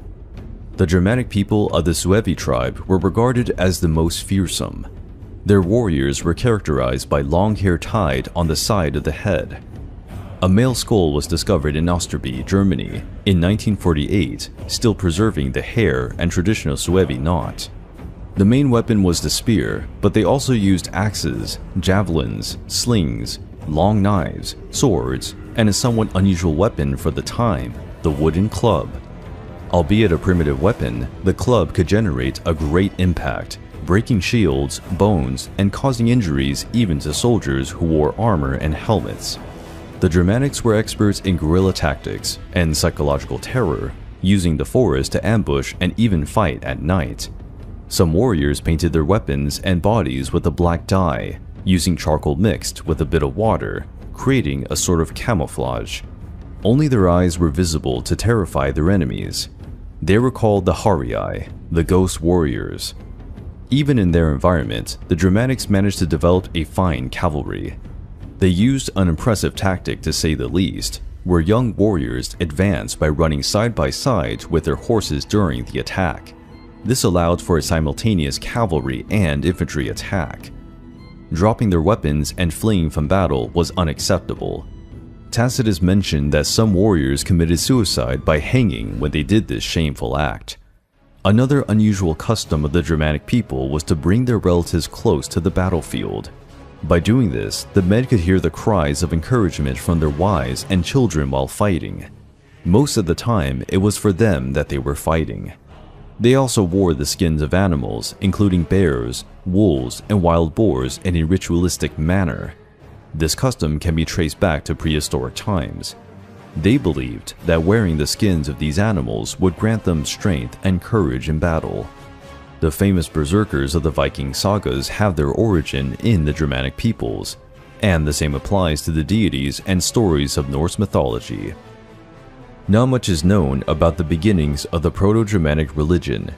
Its origin is traced to the Neolithic period. In some points, it resembles the Celts, such as the veneration of the forces of nature and animals. However, Proto-Germanic religion had unique, somewhat more primitive traits that would be deemed dark today. The priestesses were the main figure in this religion. They were regarded as healers, midwives, and seers, consulting the gods through divination and omens. The priestesses were feared by the Romans. Even the tribal chiefs obeyed their judgments. The Germanic people often did human sacrifices. Hanging the bodies of enemies from trees was a way to make these, while sending a warning to the enemies. There were reports of Roman soldiers panicking, afraid of entering the Germanic forests. Plenty of gods in Norse mythology had their origin in the Proto-Germanic religion, such as Odin, Thor, Frigga, Tyr, who originally had different names. Odin was called Wodenas, the father of the gods, lord of wisdom, death, and trade. Thor was known as Thunaraz, the god of rain and the one closest to humans, since he protected their world and helped with the crops. Frigga was named Frijo, wife of Wodenas. She was the goddess protector of family, woman, and revenge. Tyr was named after Tiwaz, the god of war, courage, loyalty, to whom most sacrifices involving blood were made. The diversity and strength of the Germanic peoples were a tremendous obstacle for the Romans' expansion plans. A clash between the two cultures would be inevitable. The reputation as bloodthirsty barbarians that the Germanic people carried was more than justified. Even the Romans avoided entering the dark Germanic forest too much. The first contacts between the Germanic peoples and Rome happened between 113 BC.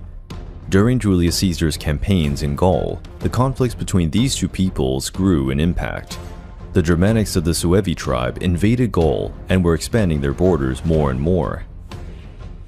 The Suevi were commanded by the tribal chief Ariovistus, a fierce warrior who had already managed to accumulate victories against the Celtic tribes.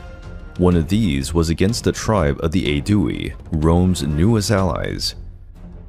Taking advantage of the military might of the legions settled in Gaul, the Roman Senate urged Julius Caesar to fight the Germanics, claiming that they would be an even greater threat if other tribes crossed the Rhine River. With the arrival of Caesar and his legions in his territory, Ariovistus put together 120,000 of his warriors on top of a hill. While meeting with Caesar, he declared that he would neither surrender nor leave the territory of Gaul. The Germanic priestesses had warned Ariovistus not to go into battle against the Romans before the passage of the new moon. It was forbidden to shed blood during the changing phases of the moon. Ignoring the warning, Ariovistus started the battle, benefiting from the numerical superiority of his army. After luring the Romans near the Rhine River, the battle initiated and the Germanics attacked with their well-known ferocity, which made their people so feared.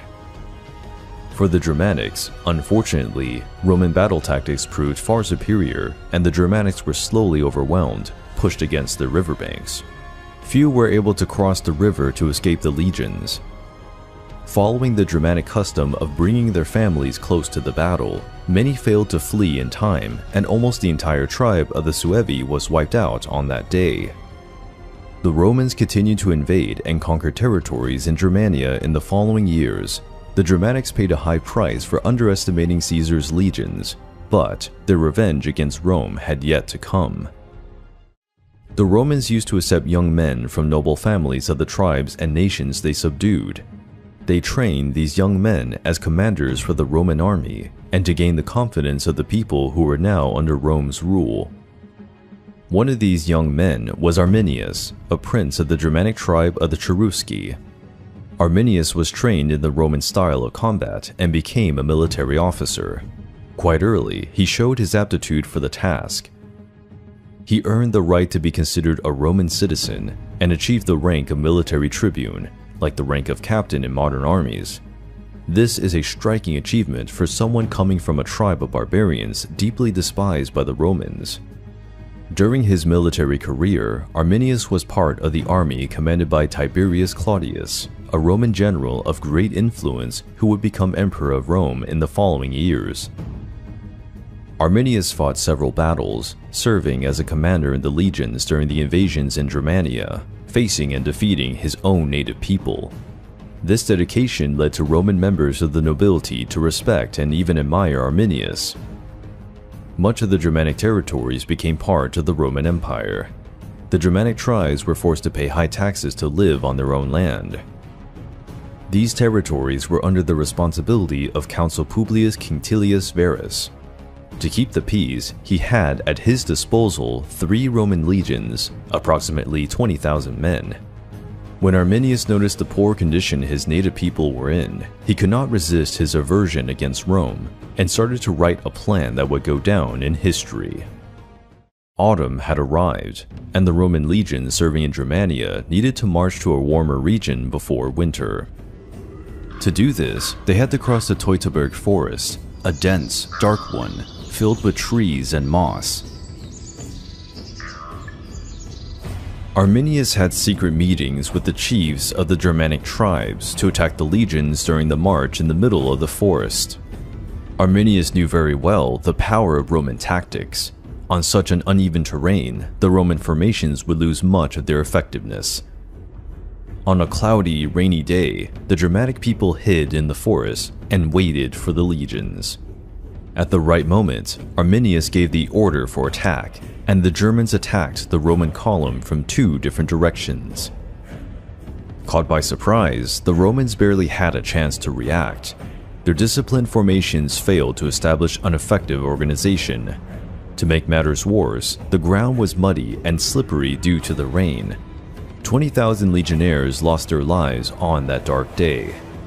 It is said that Quintilius Varus, along with the other Roman officers, took his own life during the battle, fearing being captured and sacrificed in the dreaded Germanic rituals. The 3 banners of the legions were lost. 2 were looted by the Germans, and the 3rd disappeared into the forest swamps. When the Roman Emperor Augustus heard of this, he dealt with his impotent rage for days. Some claimed he beat his head against the palace walls, constantly yelling, "Quintilius Varus, give me back my legions. Quintili vare, legiones rede," in Latin. The loss of 3 legions was a massive blow to the proud Roman Empire, shattering its seemingly invincibility. In the following years, Rome sent several military expeditions to punish the Germanics, and many battles were fought. But the fighting had gone on so long that the new emperor Tiberius gave up on the idea of annexing Germania to the territory of the Roman Empire. The heroic Arminius was murdered at the age of 36, probably by his own father-in-law.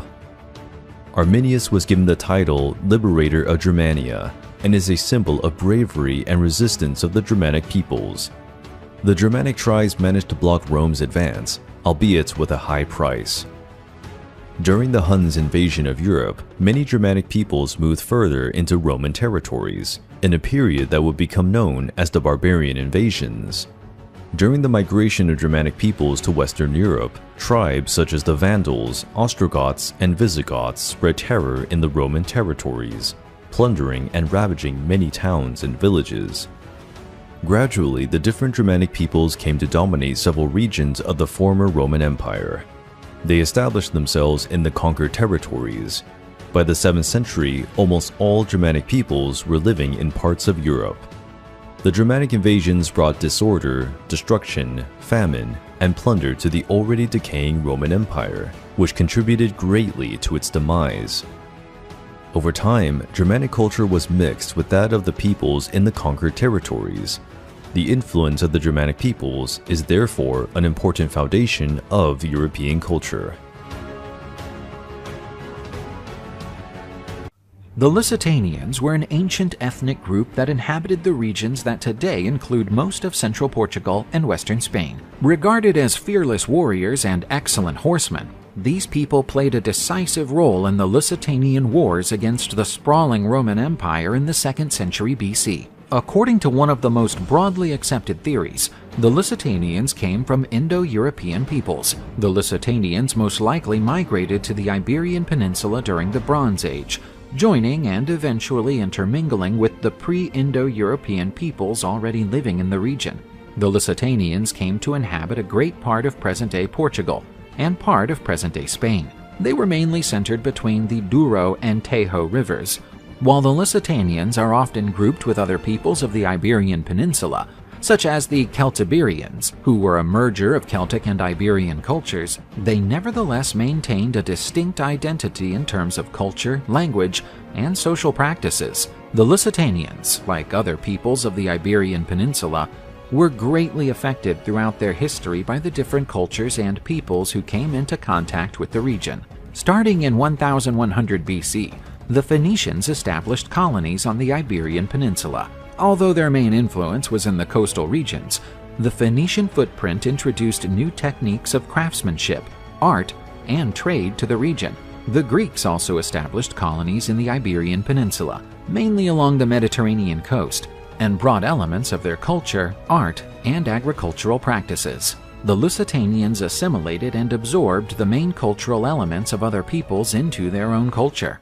The Lusitanian idiom is part of the group of Paleo-Hispanic languages. There are Lusitanian inscriptions that have survived in archaeological finds, but their accurate understanding and translation are still the subject of study and debate. Some linguists consider the Lusitanian language to be a Celtic tongue, while others see it as a distinct Indo-European language.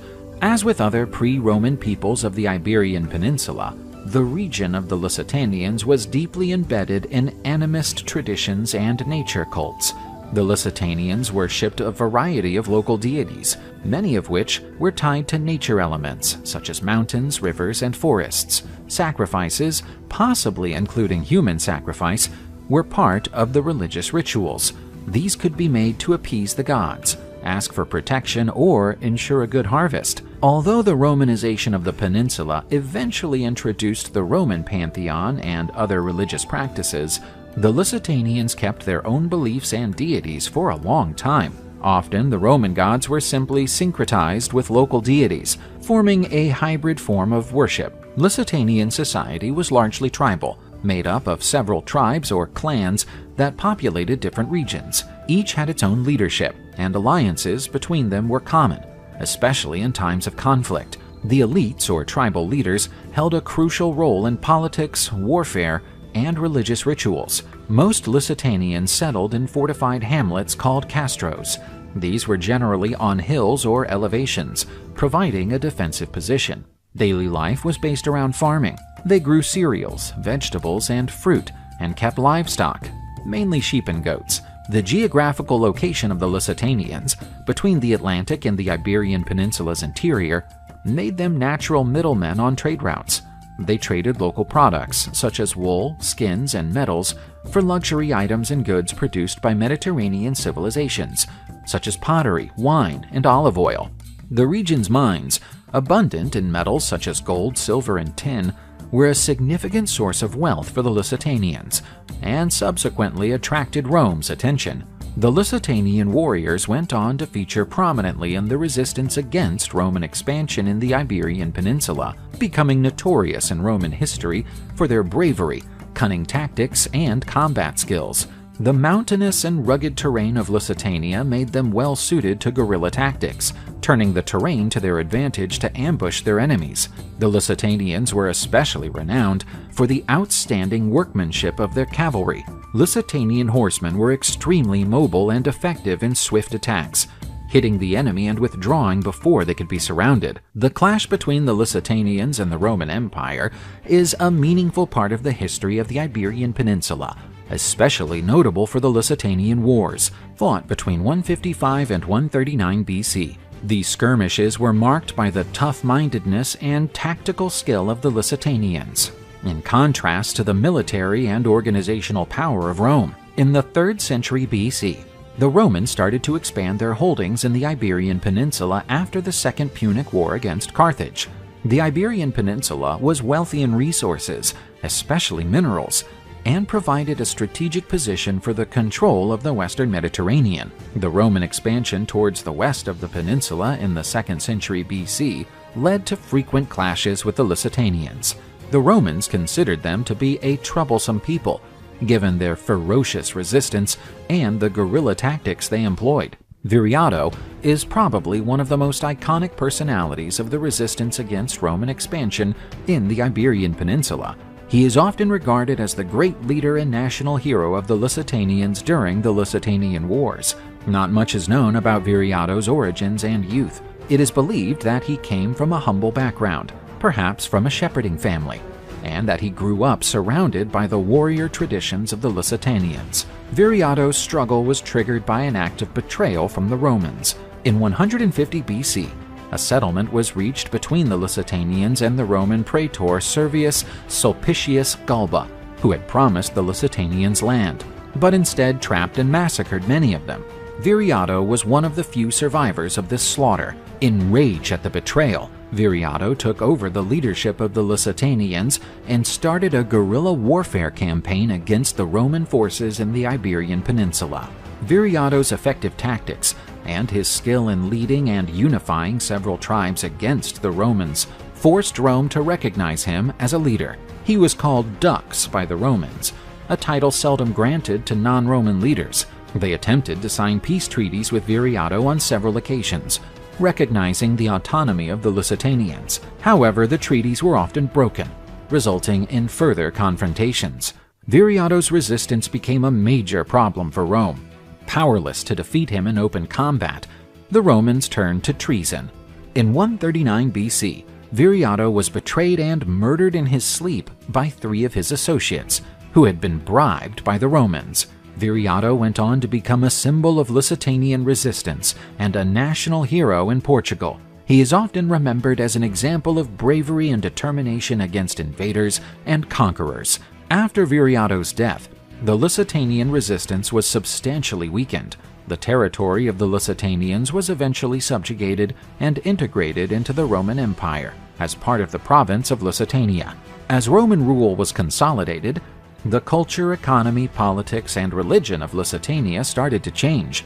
Cities were established along Roman lines, roads were built, and the Latin language began to spread, progressively replacing the Lusitanian language. Institutions from Rome, such as the Senate and the legal system, were brought in, shaping the political and social organization of the region. Following the decline of the Roman Empire in the 5th century AD, the Iberian Peninsula underwent several Germanic invasions, such as the Suebi and Visigoths.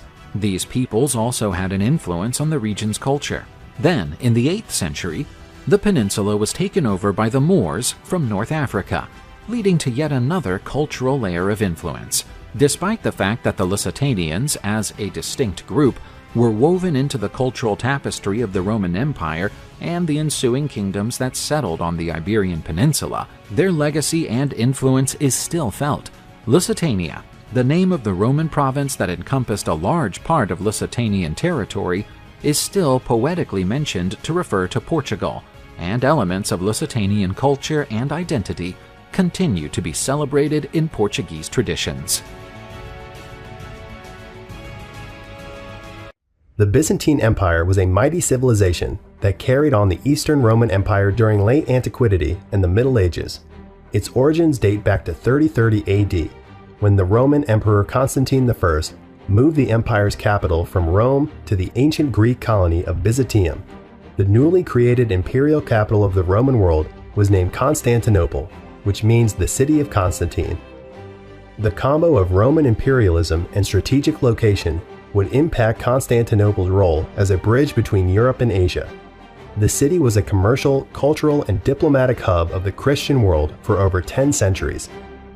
While the western half of the Roman Empire collapsed and fell in 476 of the Common Era, the eastern half survived for another 1,000 years, spawning a wealthy tradition of art, literature, and learning. The Byzantine Empire was heavily influenced by the Hellenistic culture established by the conquest of Alexander the Great. Constantine had firmly planted Christianity as Rome's official religion. The citizens of Constantinople and the remainder of the Eastern Roman Empire strongly identified themselves as Roman and Christian, even though the dominant language was Greek rather than Latin. Most people wore Greek-style clothing, including the emperors and empresses with their gorgeous purple-dyed silk clothes. Constantinople was one of antiquity's most outstanding places. The city was purposefully built to rival Rome, with its splendid palaces, domes, and towers. There was a wide chain running through the city's harbor entrance to prevent the passing of hostile ships. The construction of the massive Theodosian walls ensured resistance against the best siege weapons of that time. Constantinople surely became the world's richest, most lavish, and important Christian city. The Byzantines were Eastern Orthodox Christians, a religion still adopted by some peoples today. The head of the Eastern Orthodox Church is called the Patriarch of Constantinople. Men holding the office of bishops also lived in the empire's major cities. Although the Eastern Orthodox and Roman Catholic Christians followed the same God and religious teachings, they disagreed with each other, even to the point of waging some battles over religious differences. The Byzantine ruled followed the patterns established in imperial Rome. The emperor governed as an absolute monarch and was expected to be a wise and righteous ruler. More importantly, an emperor had to be militarily successful, as the army continued to be the empire's most powerful institution. In contrast to Rome, the Senate in Constantinople was staffed by men who had risen through the military ranks. The elite senators formed a small group, whom the emperor was to confer with on issues of state importance. The Byzantine emperor was never entirely safe. Contrary to the Western barbarian kingdoms, where the throne was handed down from father to son, there was never a clear line of succession in the East. This was called the Purple Disease, because anybody with power could take the throne in the Byzantine Empire. Plots to overthrow the emperor and much political intrigue always took place in Constantinople, even among family members and relatives. Under Emperor Justinian I, who reigned until 565 AD, the Byzantine Empire spread to its largest geographical area, covering the Balkans, Egypt, Anatolia, and the Levant region, and as far south as Italy and the southern Iberian Peninsula. Several of the Byzantines' biggest architectural monuments, such as the groundbreaking Hagia Sophia Basilica in Constantinople, were also built during Justinian's reign. Bordering Eurasia in the east, as well as several European and Slavic nations, the Byzantine Empire's borders were continually invaded by peoples from the east, north, and west. The Byzantines had to battle against many different nations. Their military had to find ways to tailor their tactics to different warfare styles. As a result, the Byzantine Empire had one of the world's best armies for centuries, employing the best tactics and weapons and led by the best military commanders. The Byzantines launched a new weapon in 672 called the Greek fire, a dreadful artifact that shot fire from a highly flammable liquid. Once hurled against an enemy, it could not be extinguished, not even by water.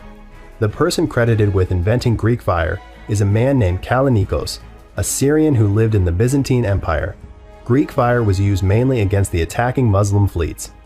The Greek fire formula was a secret. Maybe not even the emperors knew its ingredients. Its formula was lost in history, and no one is entirely sure how to make it today.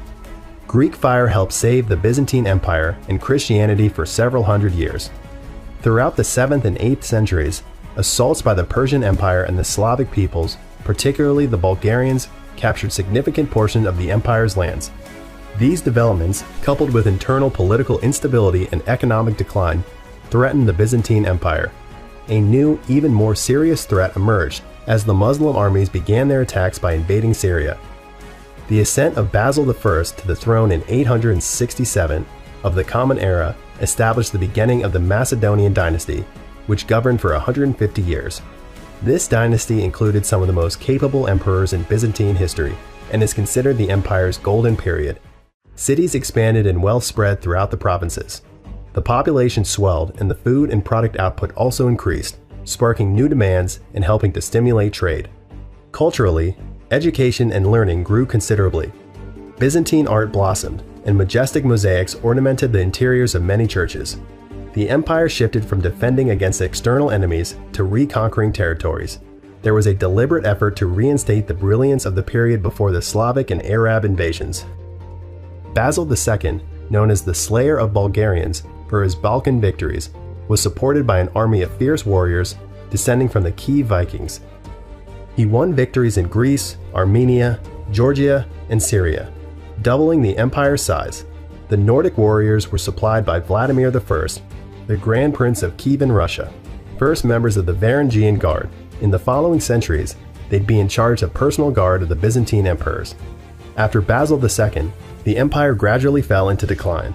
With the Seljuk Turks of Central Asia approaching Constantinople, the Byzantine Empire Alexios I turned to the west for help, leading to the Holy War declaration by Pope Urban II, launching the First Crusade under the pretext of reclaiming the Holy Land from Islamic State. Innocent III was elected Pope in 1198. Under his influence, the Fourth Crusade was initiated. Nevertheless, due to the growing ambitions of the European kingdoms to conquer the lands of the Byzantine Empire, the Crusaders veered off their path to Jerusalem and abruptly attacked Constantinople in 1204, sacking the city, wrecking many historical monuments, and killing hundreds of people in the process. That was the first conquest of the imperial capital by an invading army since its establishment in 330 of the Common Era. During Emperor Michael VIII's rule in 1261, the economy of the once mighty Byzantine Empire was blighted and never recovered its former height. In 1369, Emperor John V unsuccessfully tried to seek financial help from the West to meet the growing Turkish threat, but was imprisoned as an insolvent debtor in Venice. 4 years later, he was forced to become a vassal of the powerful Ottoman Turks, paying tribute to the Sultan and providing military support. The Byzantine Empire earned temporary relief from the Ottoman oppression, but the rise of Murad II as Sultan in 1421 heralded the end of the truce. Murad revoked every privilege given to the Byzantines and he besieged Constantinople. His successor, Mehmed II, brought this process to a close when he launched his final assault on the city on May 29, 1453. Constantine XI, the last Byzantine emperor, was seen fighting for his life for the last time at one of the city gates. Throughout the bleak times after the Islamic conquest, the Byzantine monasteries became beacons of hope, support, and knowledge for the Orthodox Church's Christians. The monks succeeded in preserving the cultural wealth of Constantinople in their daily rituals, art, literature, and in the church architecture. The fall of Constantinople was the end of a glorious era for the Byzantine Empire.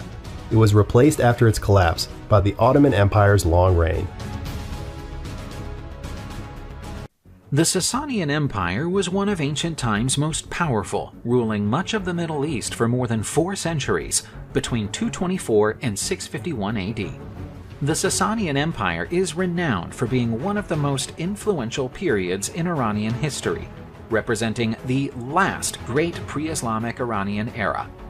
At its widest, the Sasanian Empire covered all of present-day Iran and Iraq, stretching from the eastern Mediterranean to Pakistan and across parts of southern Arabia to the Caucasus and Central Asia. Its capital was the city of Ctesiphon, on the banks of the river Tigris in what is now Baghdad, Iraq. The city was founded during the Hellenistic period and went on to become one of the ancient world's largest and richest cities. The Sasanian Empire was established by Ardashir I, governor of the Persian province of Fars in 224 AD. He succeeded in uniting the Persian tribes and expelling the Parthian rulers who had ruled the region for more than 5 centuries. The Parthian Empire had grown weak and decrepit, which led Ardashir I to seize the region. Ardashir restructured the Persian army and established a centralized government in Ctesiphon. The title of Shah in the Persian context is tantamount to a monarch or emperor. Ardashir I called himself Shahanshah, a title meaning King of Kings, and established an absolute monarchy. Sasanian society was heavily stratified and split into multiple social classes. The nobility comprised royal family members, large landowners, and army officers. Peasants, artisans, and merchants formed the bulk of the population. Persian became the official language of the Sasanian Empire, but others such as Aramaic and Greek were also spoken. Sasanian art and architecture were greatly influenced by earlier Persian culture, but also absorbed elements from cultures such as Roman and Greek. The Sasanians were well known for their metalworking skills, especially in gold and silver. Sasanian art was distinguished by floral and animal motifs, as well as battle scenes. Sasanian architecture had a major impact on later architecture in the region. The Sasanians were renowned for their brick vaults, still seen in many mosques and ancient buildings in the Middle East. Sasanian architecture is also renowned for its pointed arches and soaring domes, both of which were built into many subsequent mosques and other religious buildings. Sasanian literature was written in Persian, with Aramaic and Greek influences. The Persian national epic, the Shahnameh, or Book of Kings, is inspired by ancient legends and tales from Persian culture, while many of the characters and themes found in the work are rooted in the Sasanian Empire. The work is considered a Persian literary masterpiece and has been a major inspiration for many poets and writers over the centuries. Zoroastrianism was the official religion of the Sasanian Empire, and it played a significant role in Sasanian life and culture. Zoroastrianism was a dualistic religion that believed in 2 opposing principles, good and evil. Religion had an important impact on the empire's politics and administration, and Zoroastrian priests were in charge of many of the government's administrative chores. The Sasanian Empire competed with the Roman Empire right from the start. Both disputed control of Mesopotamia and Armenia, leading to several wars between the 2 empires. The wars were mainly focused on the Euphrates border, modern Syria and Iraq, as well as the Caucasus. The Roman-Sasanian War, waged between 252 and 261, ended in the defeat of the Roman Emperor Valerian during the Battle of Edessa, when the Roman army was defeated by the Sasanian army, headed by the Emperor Shapur I. Valerian was the only known Roman emperor to have been taken prisoner by a foreign enemy. The capture of a Roman emperor was an enormously meaningful event and a major blow to Rome's dignity and morale. Different historical sources describe Valerian's fate as a prisoner. Some suggest that he was treated with respect, while others depict more humiliating treatment. The darkest stories recount that Valerian was used as a human stepping stone for Shapur I to mount his horse, until he finally came to peace the day he died. These tales of cruel treatment, however, are disputed by modern historians. The other major conflict was the Sasanian Roman War, dating from 337 to 363. The conflict started shortly after Constans I died and his sons took control of the Roman Empire. This clash included some of the largest battles of late antiquity and ended with the death of the Roman Emperor Julian in battle. He had taken charge of a campaign aimed at recovering lands that had been lost to the Sasanians in previous clashes. Upon Julian's death, Jovian, in a desperate situation, took over command. He signed a humiliating peace treaty with Shapur II, the Sasanian king, to ensure a safe retreat for his troops.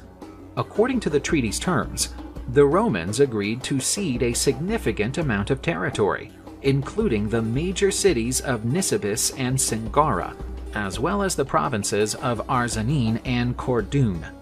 War and its aftermath had major implications for both empires. It revealed weaknesses in the Romans' military command and organization. Conversely, the war solidified the Sasanian Empire's reputation as a major regional power. The Roman-Sasanian War between 602 and 628, also known as the last great battle between the Byzantine and Sasanian empires, was one of the longest and most destructive conflicts in ancient history. It began with the Sasanian invasion of the Byzantine Empire in 602, and went on for almost 3 decades. At the outset, the Sasanians, commanded by Shah Khosrow II, achieved significant success. They captured several important Byzantine cities and provinces, such as Syria, Palestine, Egypt, and parts of Anatolia. In 614, the Sasanians captured Jerusalem, taking the most important Christian relic, the Holy Cross, to Persia. But the war started to shift with Heraclius' ascension to the Byzantine throne in 610. He spent several years reorganizing his army and building up his position before mounting a counteroffensive in 622. His campaigns were remarkable for using guerrilla tactics and a new scorched earth approach to deprive the enemy of resources. Heraclius marched into the heart of Sasanian territory in 627 and defeated a Persian army at the Battle of Nineveh. He eventually marched to Ctesiphon, the Sasanian capital. In 628, Khosrow II was toppled in a coup led by his own son Kavad II, who immediately pursued peace with the Byzantines. The peace treaty of 628, officially ending the war, brought the return of all the territories and prisoners of war taken by the Sasanian, as well as the Holy Cross, which Heraclius personally restored in Jerusalem in 629. The war was devastating for both empires, making them depleted and vulnerable to the rise of Islam. Barely 6 years after the war ended, the Muslim forces began to invade both the Byzantine and Sasanian empires in 634, both of which were unable to resist effectively. The Sasanian Empire was left precariously balanced, its resources depleted and its population exhausted. Confrontation with the Roman Empire left the Sasanian Empire susceptible to attacks from other groups, such as the Arab Muslims, who would ultimately overthrow the empire. The Sasanian were defeated by the Muslims at the Battle of Al-Qadisiyah in 636. In 637, the Muslim Arabs conquered the Zoroastrian holy city of Ctesiphon, capital of the Sasanian Empire. The defeat sustained at the Battle of Nahavand in 642 ended the empire. Meanwhile, the Byzantines lost Syria, Palestine, Egypt, and North Africa to Islamic raids. In 651, Yazdegerd III, the last Sasanian Shah, was killed by the Arabs and the empire fell. The Muslim Arabs established the Arab Caliphate, ruling over the region until the Mongols invaded in the 13th century. The Sasanian Empire had a lasting legacy in the history of Persia and the Middle East. The Zoroastrian religion outlived the empire and is still practiced by a small group of people in Iran and India. The fall of the Sasanian Empire and the emergence of Islam significantly influenced the Middle East's development. The The Muslim conquest of Persia was among the most notable events in Islamic history, with the region forming a key part of the Islamic realm. The Arab Caliphate set up the city of Baghdad as its new capital, and the region came to be ruled by the Arab caliphs. Nevertheless, the end of the Sasanian Empire turned out to be more than just an important milestone in Middle Eastern history. It also had a substantial bearing on world history. The collapse of the Sasanian Empire allowed Islam to spread eastwards, as far as India, shaping the Islamic world as we know it today. Additionally, the overthrow of the Sasanian Empire also made the region vulnerable to Turkish and Mongol invasions, who would dominate the region for the next few centuries. Although the Sasanian Empire ended more than 1,000 years ago, its influence on the region's and the world's history can still be felt today. The Sasanian contributions to government administration, art, architecture, and religion still play a vital part in shaping the Middle East and the Islamic world, and its legacy can be traced in many of today's traditions and practices. The end of the Western Roman Empire marked one of the most important periods in human history. Many peoples of distinct cultures who had previously lived as part of the empire began to occupy lands previously owned by Rome. This spawned a large-scale wave of migrations across the European continent, reaching as far as distant lands in Africa and Central Asia. The historical period became known as the Barbarian invasions. It turned out that many tribes that the Romans considered uncivilized, such as the Franks, Alans, Huns, Magyars, and Bulgarians, established settlements within the territory of the decaying Roman Empire, forming some of the first post-Roman kingdoms. Among the most important tribes of this migratory period were the Goths, Visigoths, and Ostrogoths, Germanic peoples who had enormous influence on the early medieval European period. The first written documents mentioning the Goths date back to the 1st century AD. Some mentioned that this people had migrated from Scandinavia to the ancient region of Germania and territories near the Black Sea. Another theory suggests that the Goths originated in eastern Pomerania, Poland, and, at some point, they moved to lands further south. The Roman historian Tacitus, who first encountered the Goths in Germany, described them as a cohesive race composed of Germanic peoples, native to their land, and fierce fighters. After taking up land in the steppes of the ancient region of Scythia, the Goths quickly adopted several nomadic customs from the Sarmatians. They excelled in the art of horsemanship, archery, and falconry, but preferred to create permanent settlements rather than migrate from one region to another, and became excellent farmers and sailors. According to ancient sources, the Goths were always described as tall, athletic people with light hair and light eyes and a serious, haughty demeanor. In general, the Goths spoke a German dialect known as the Gothic language. They had different customs that gave rise to the Gothic culture, characterized by the making of beautiful jewelry, paintings, and ceramics, in a style greatly influenced by Greek and Roman craftsmen. Despite the suggestive name, Gothic architecture, so present in castles, churches, and ancient cathedrals in the Middle Ages, had little direct influence from the Goths. However, Gothic Christianity, whose main doctrine was Arianism, clearly influenced the religious beliefs of medieval Europe. Some documents mention that, as early as 240 AD, the Goths were often conscripted into the Roman army to fight in Roman-Persian conflicts, in particular the Battle of Mycenaean in 244. As time went on, the Goths became numerous and began to wage war against other peoples, such as Sarmatians, Gepids, and Burgundians, while also attacking and sacking many Roman cities.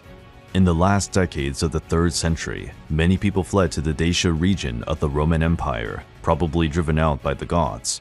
To contain the Goth invasions, the Roman Emperor Constantine I helped the Sarmatians settle on the northern banks of the Danube River to fend off attacks from the Goths, reinforcing the Roman frontier. Between 335 and 336, Constantine carried out military campaigns on the Danube, defeating many Gothic tribes. Contemporary Roman sources refer to the Goths not so much as humans, but as dangerous plagues. After driving the Romans from much of the European continent, the Goths ruled a large swath of territory, from present-day Germany to the Danube and Don rivers in Eastern Europe, plus the Black Sea in the south and the Baltic Sea in the north. However, the mighty Goths had enemies to match them, such as the fearsome Huns. Around the year 375, the Huns invaded the territory of the Goths. Although they bravely resisted, the Goths were pushed into lands still under Roman rule. Trying to find refuge, some Gothic tribes fled to the Eastern Roman Empire, where they received help from Emperor Flavius Julius Valens in 376. But, because of the Goths' history of violence and looting, the Romans decided to take cruel revenge, imposing high taxes and shameful living conditions on the refugees. Soon after, they began to starve, and some had to sell their children to Roman slave traders in exchange for dog meat as food. Enraged by these living conditions, the leader of the Gothic refugees, Fritigern, sparked a full-scale rebellion in Thrace, where not only Gothic refugees and slaves, but also disgruntled Roman workers and peasants joined in. The subsequent conflict became known as the Gothic War and lasted several years. The conflict peaked at the Battle of Adrianople in 378, where the Goths defeated the Romans and Emperor Flavius Julius Valens was killed. After the Battle of Adrianople, the Goths and the Romans were trading partners for the next decade. After that, the Goths split into two main branches, the Visigoths, a name that literally means Western Goths, and the Ostrogoths, the Eastern Goths. The division occurred because of political differences and noble lineages between the tribes. The Visigoths agreed to sign alliances with Rome, living within Western Roman territory, while the Ostrogoths were subjects of the Huns and lived in the occupied lands of the Eastern Roman Empire. Around 395, the first king of the Visigoths emerged, Alaric I, a promising Gothic warrior who had served in the Roman army under Emperor Theodosius I. Alaric was one of the few survivors of the terrible Battle of Frigitus, where he fought in the service of Emperor Theodosius. 10,000 Goths and members of other barbarian tribes died in that clash. This episode, coupled with the disregard the Romans showed for Goth warriors fallen in battle, enraged Alaric against Rome. Alaric invaded Italy in 402 and 407, leading raids and pillaging Roman cities. But he was twice defeated in battle and was forced to retreat. Finally, in 410, Alaric commanded a successful siege against Rome, which was overrun and plundered. Although the riches of the city were looted, the civilians of Rome were treated humanely and only a few buildings were burnt. Alaric also freed tens of thousands of Gothic slaves and incorporated them into his army. With the defeat of the main European rivals for power, Alaric and the Visigoths established a kingdom in the region of Gaul, present-day France. At first, it was a peripheral nation of the Roman Empire, before they expanded their territory to include areas known as Spain and Portugal on the Iberian Peninsula, forming the Visigothic kingdom that lasted until 711, when it was conquered by North African Moorish invaders from the Umayyad Caliphate.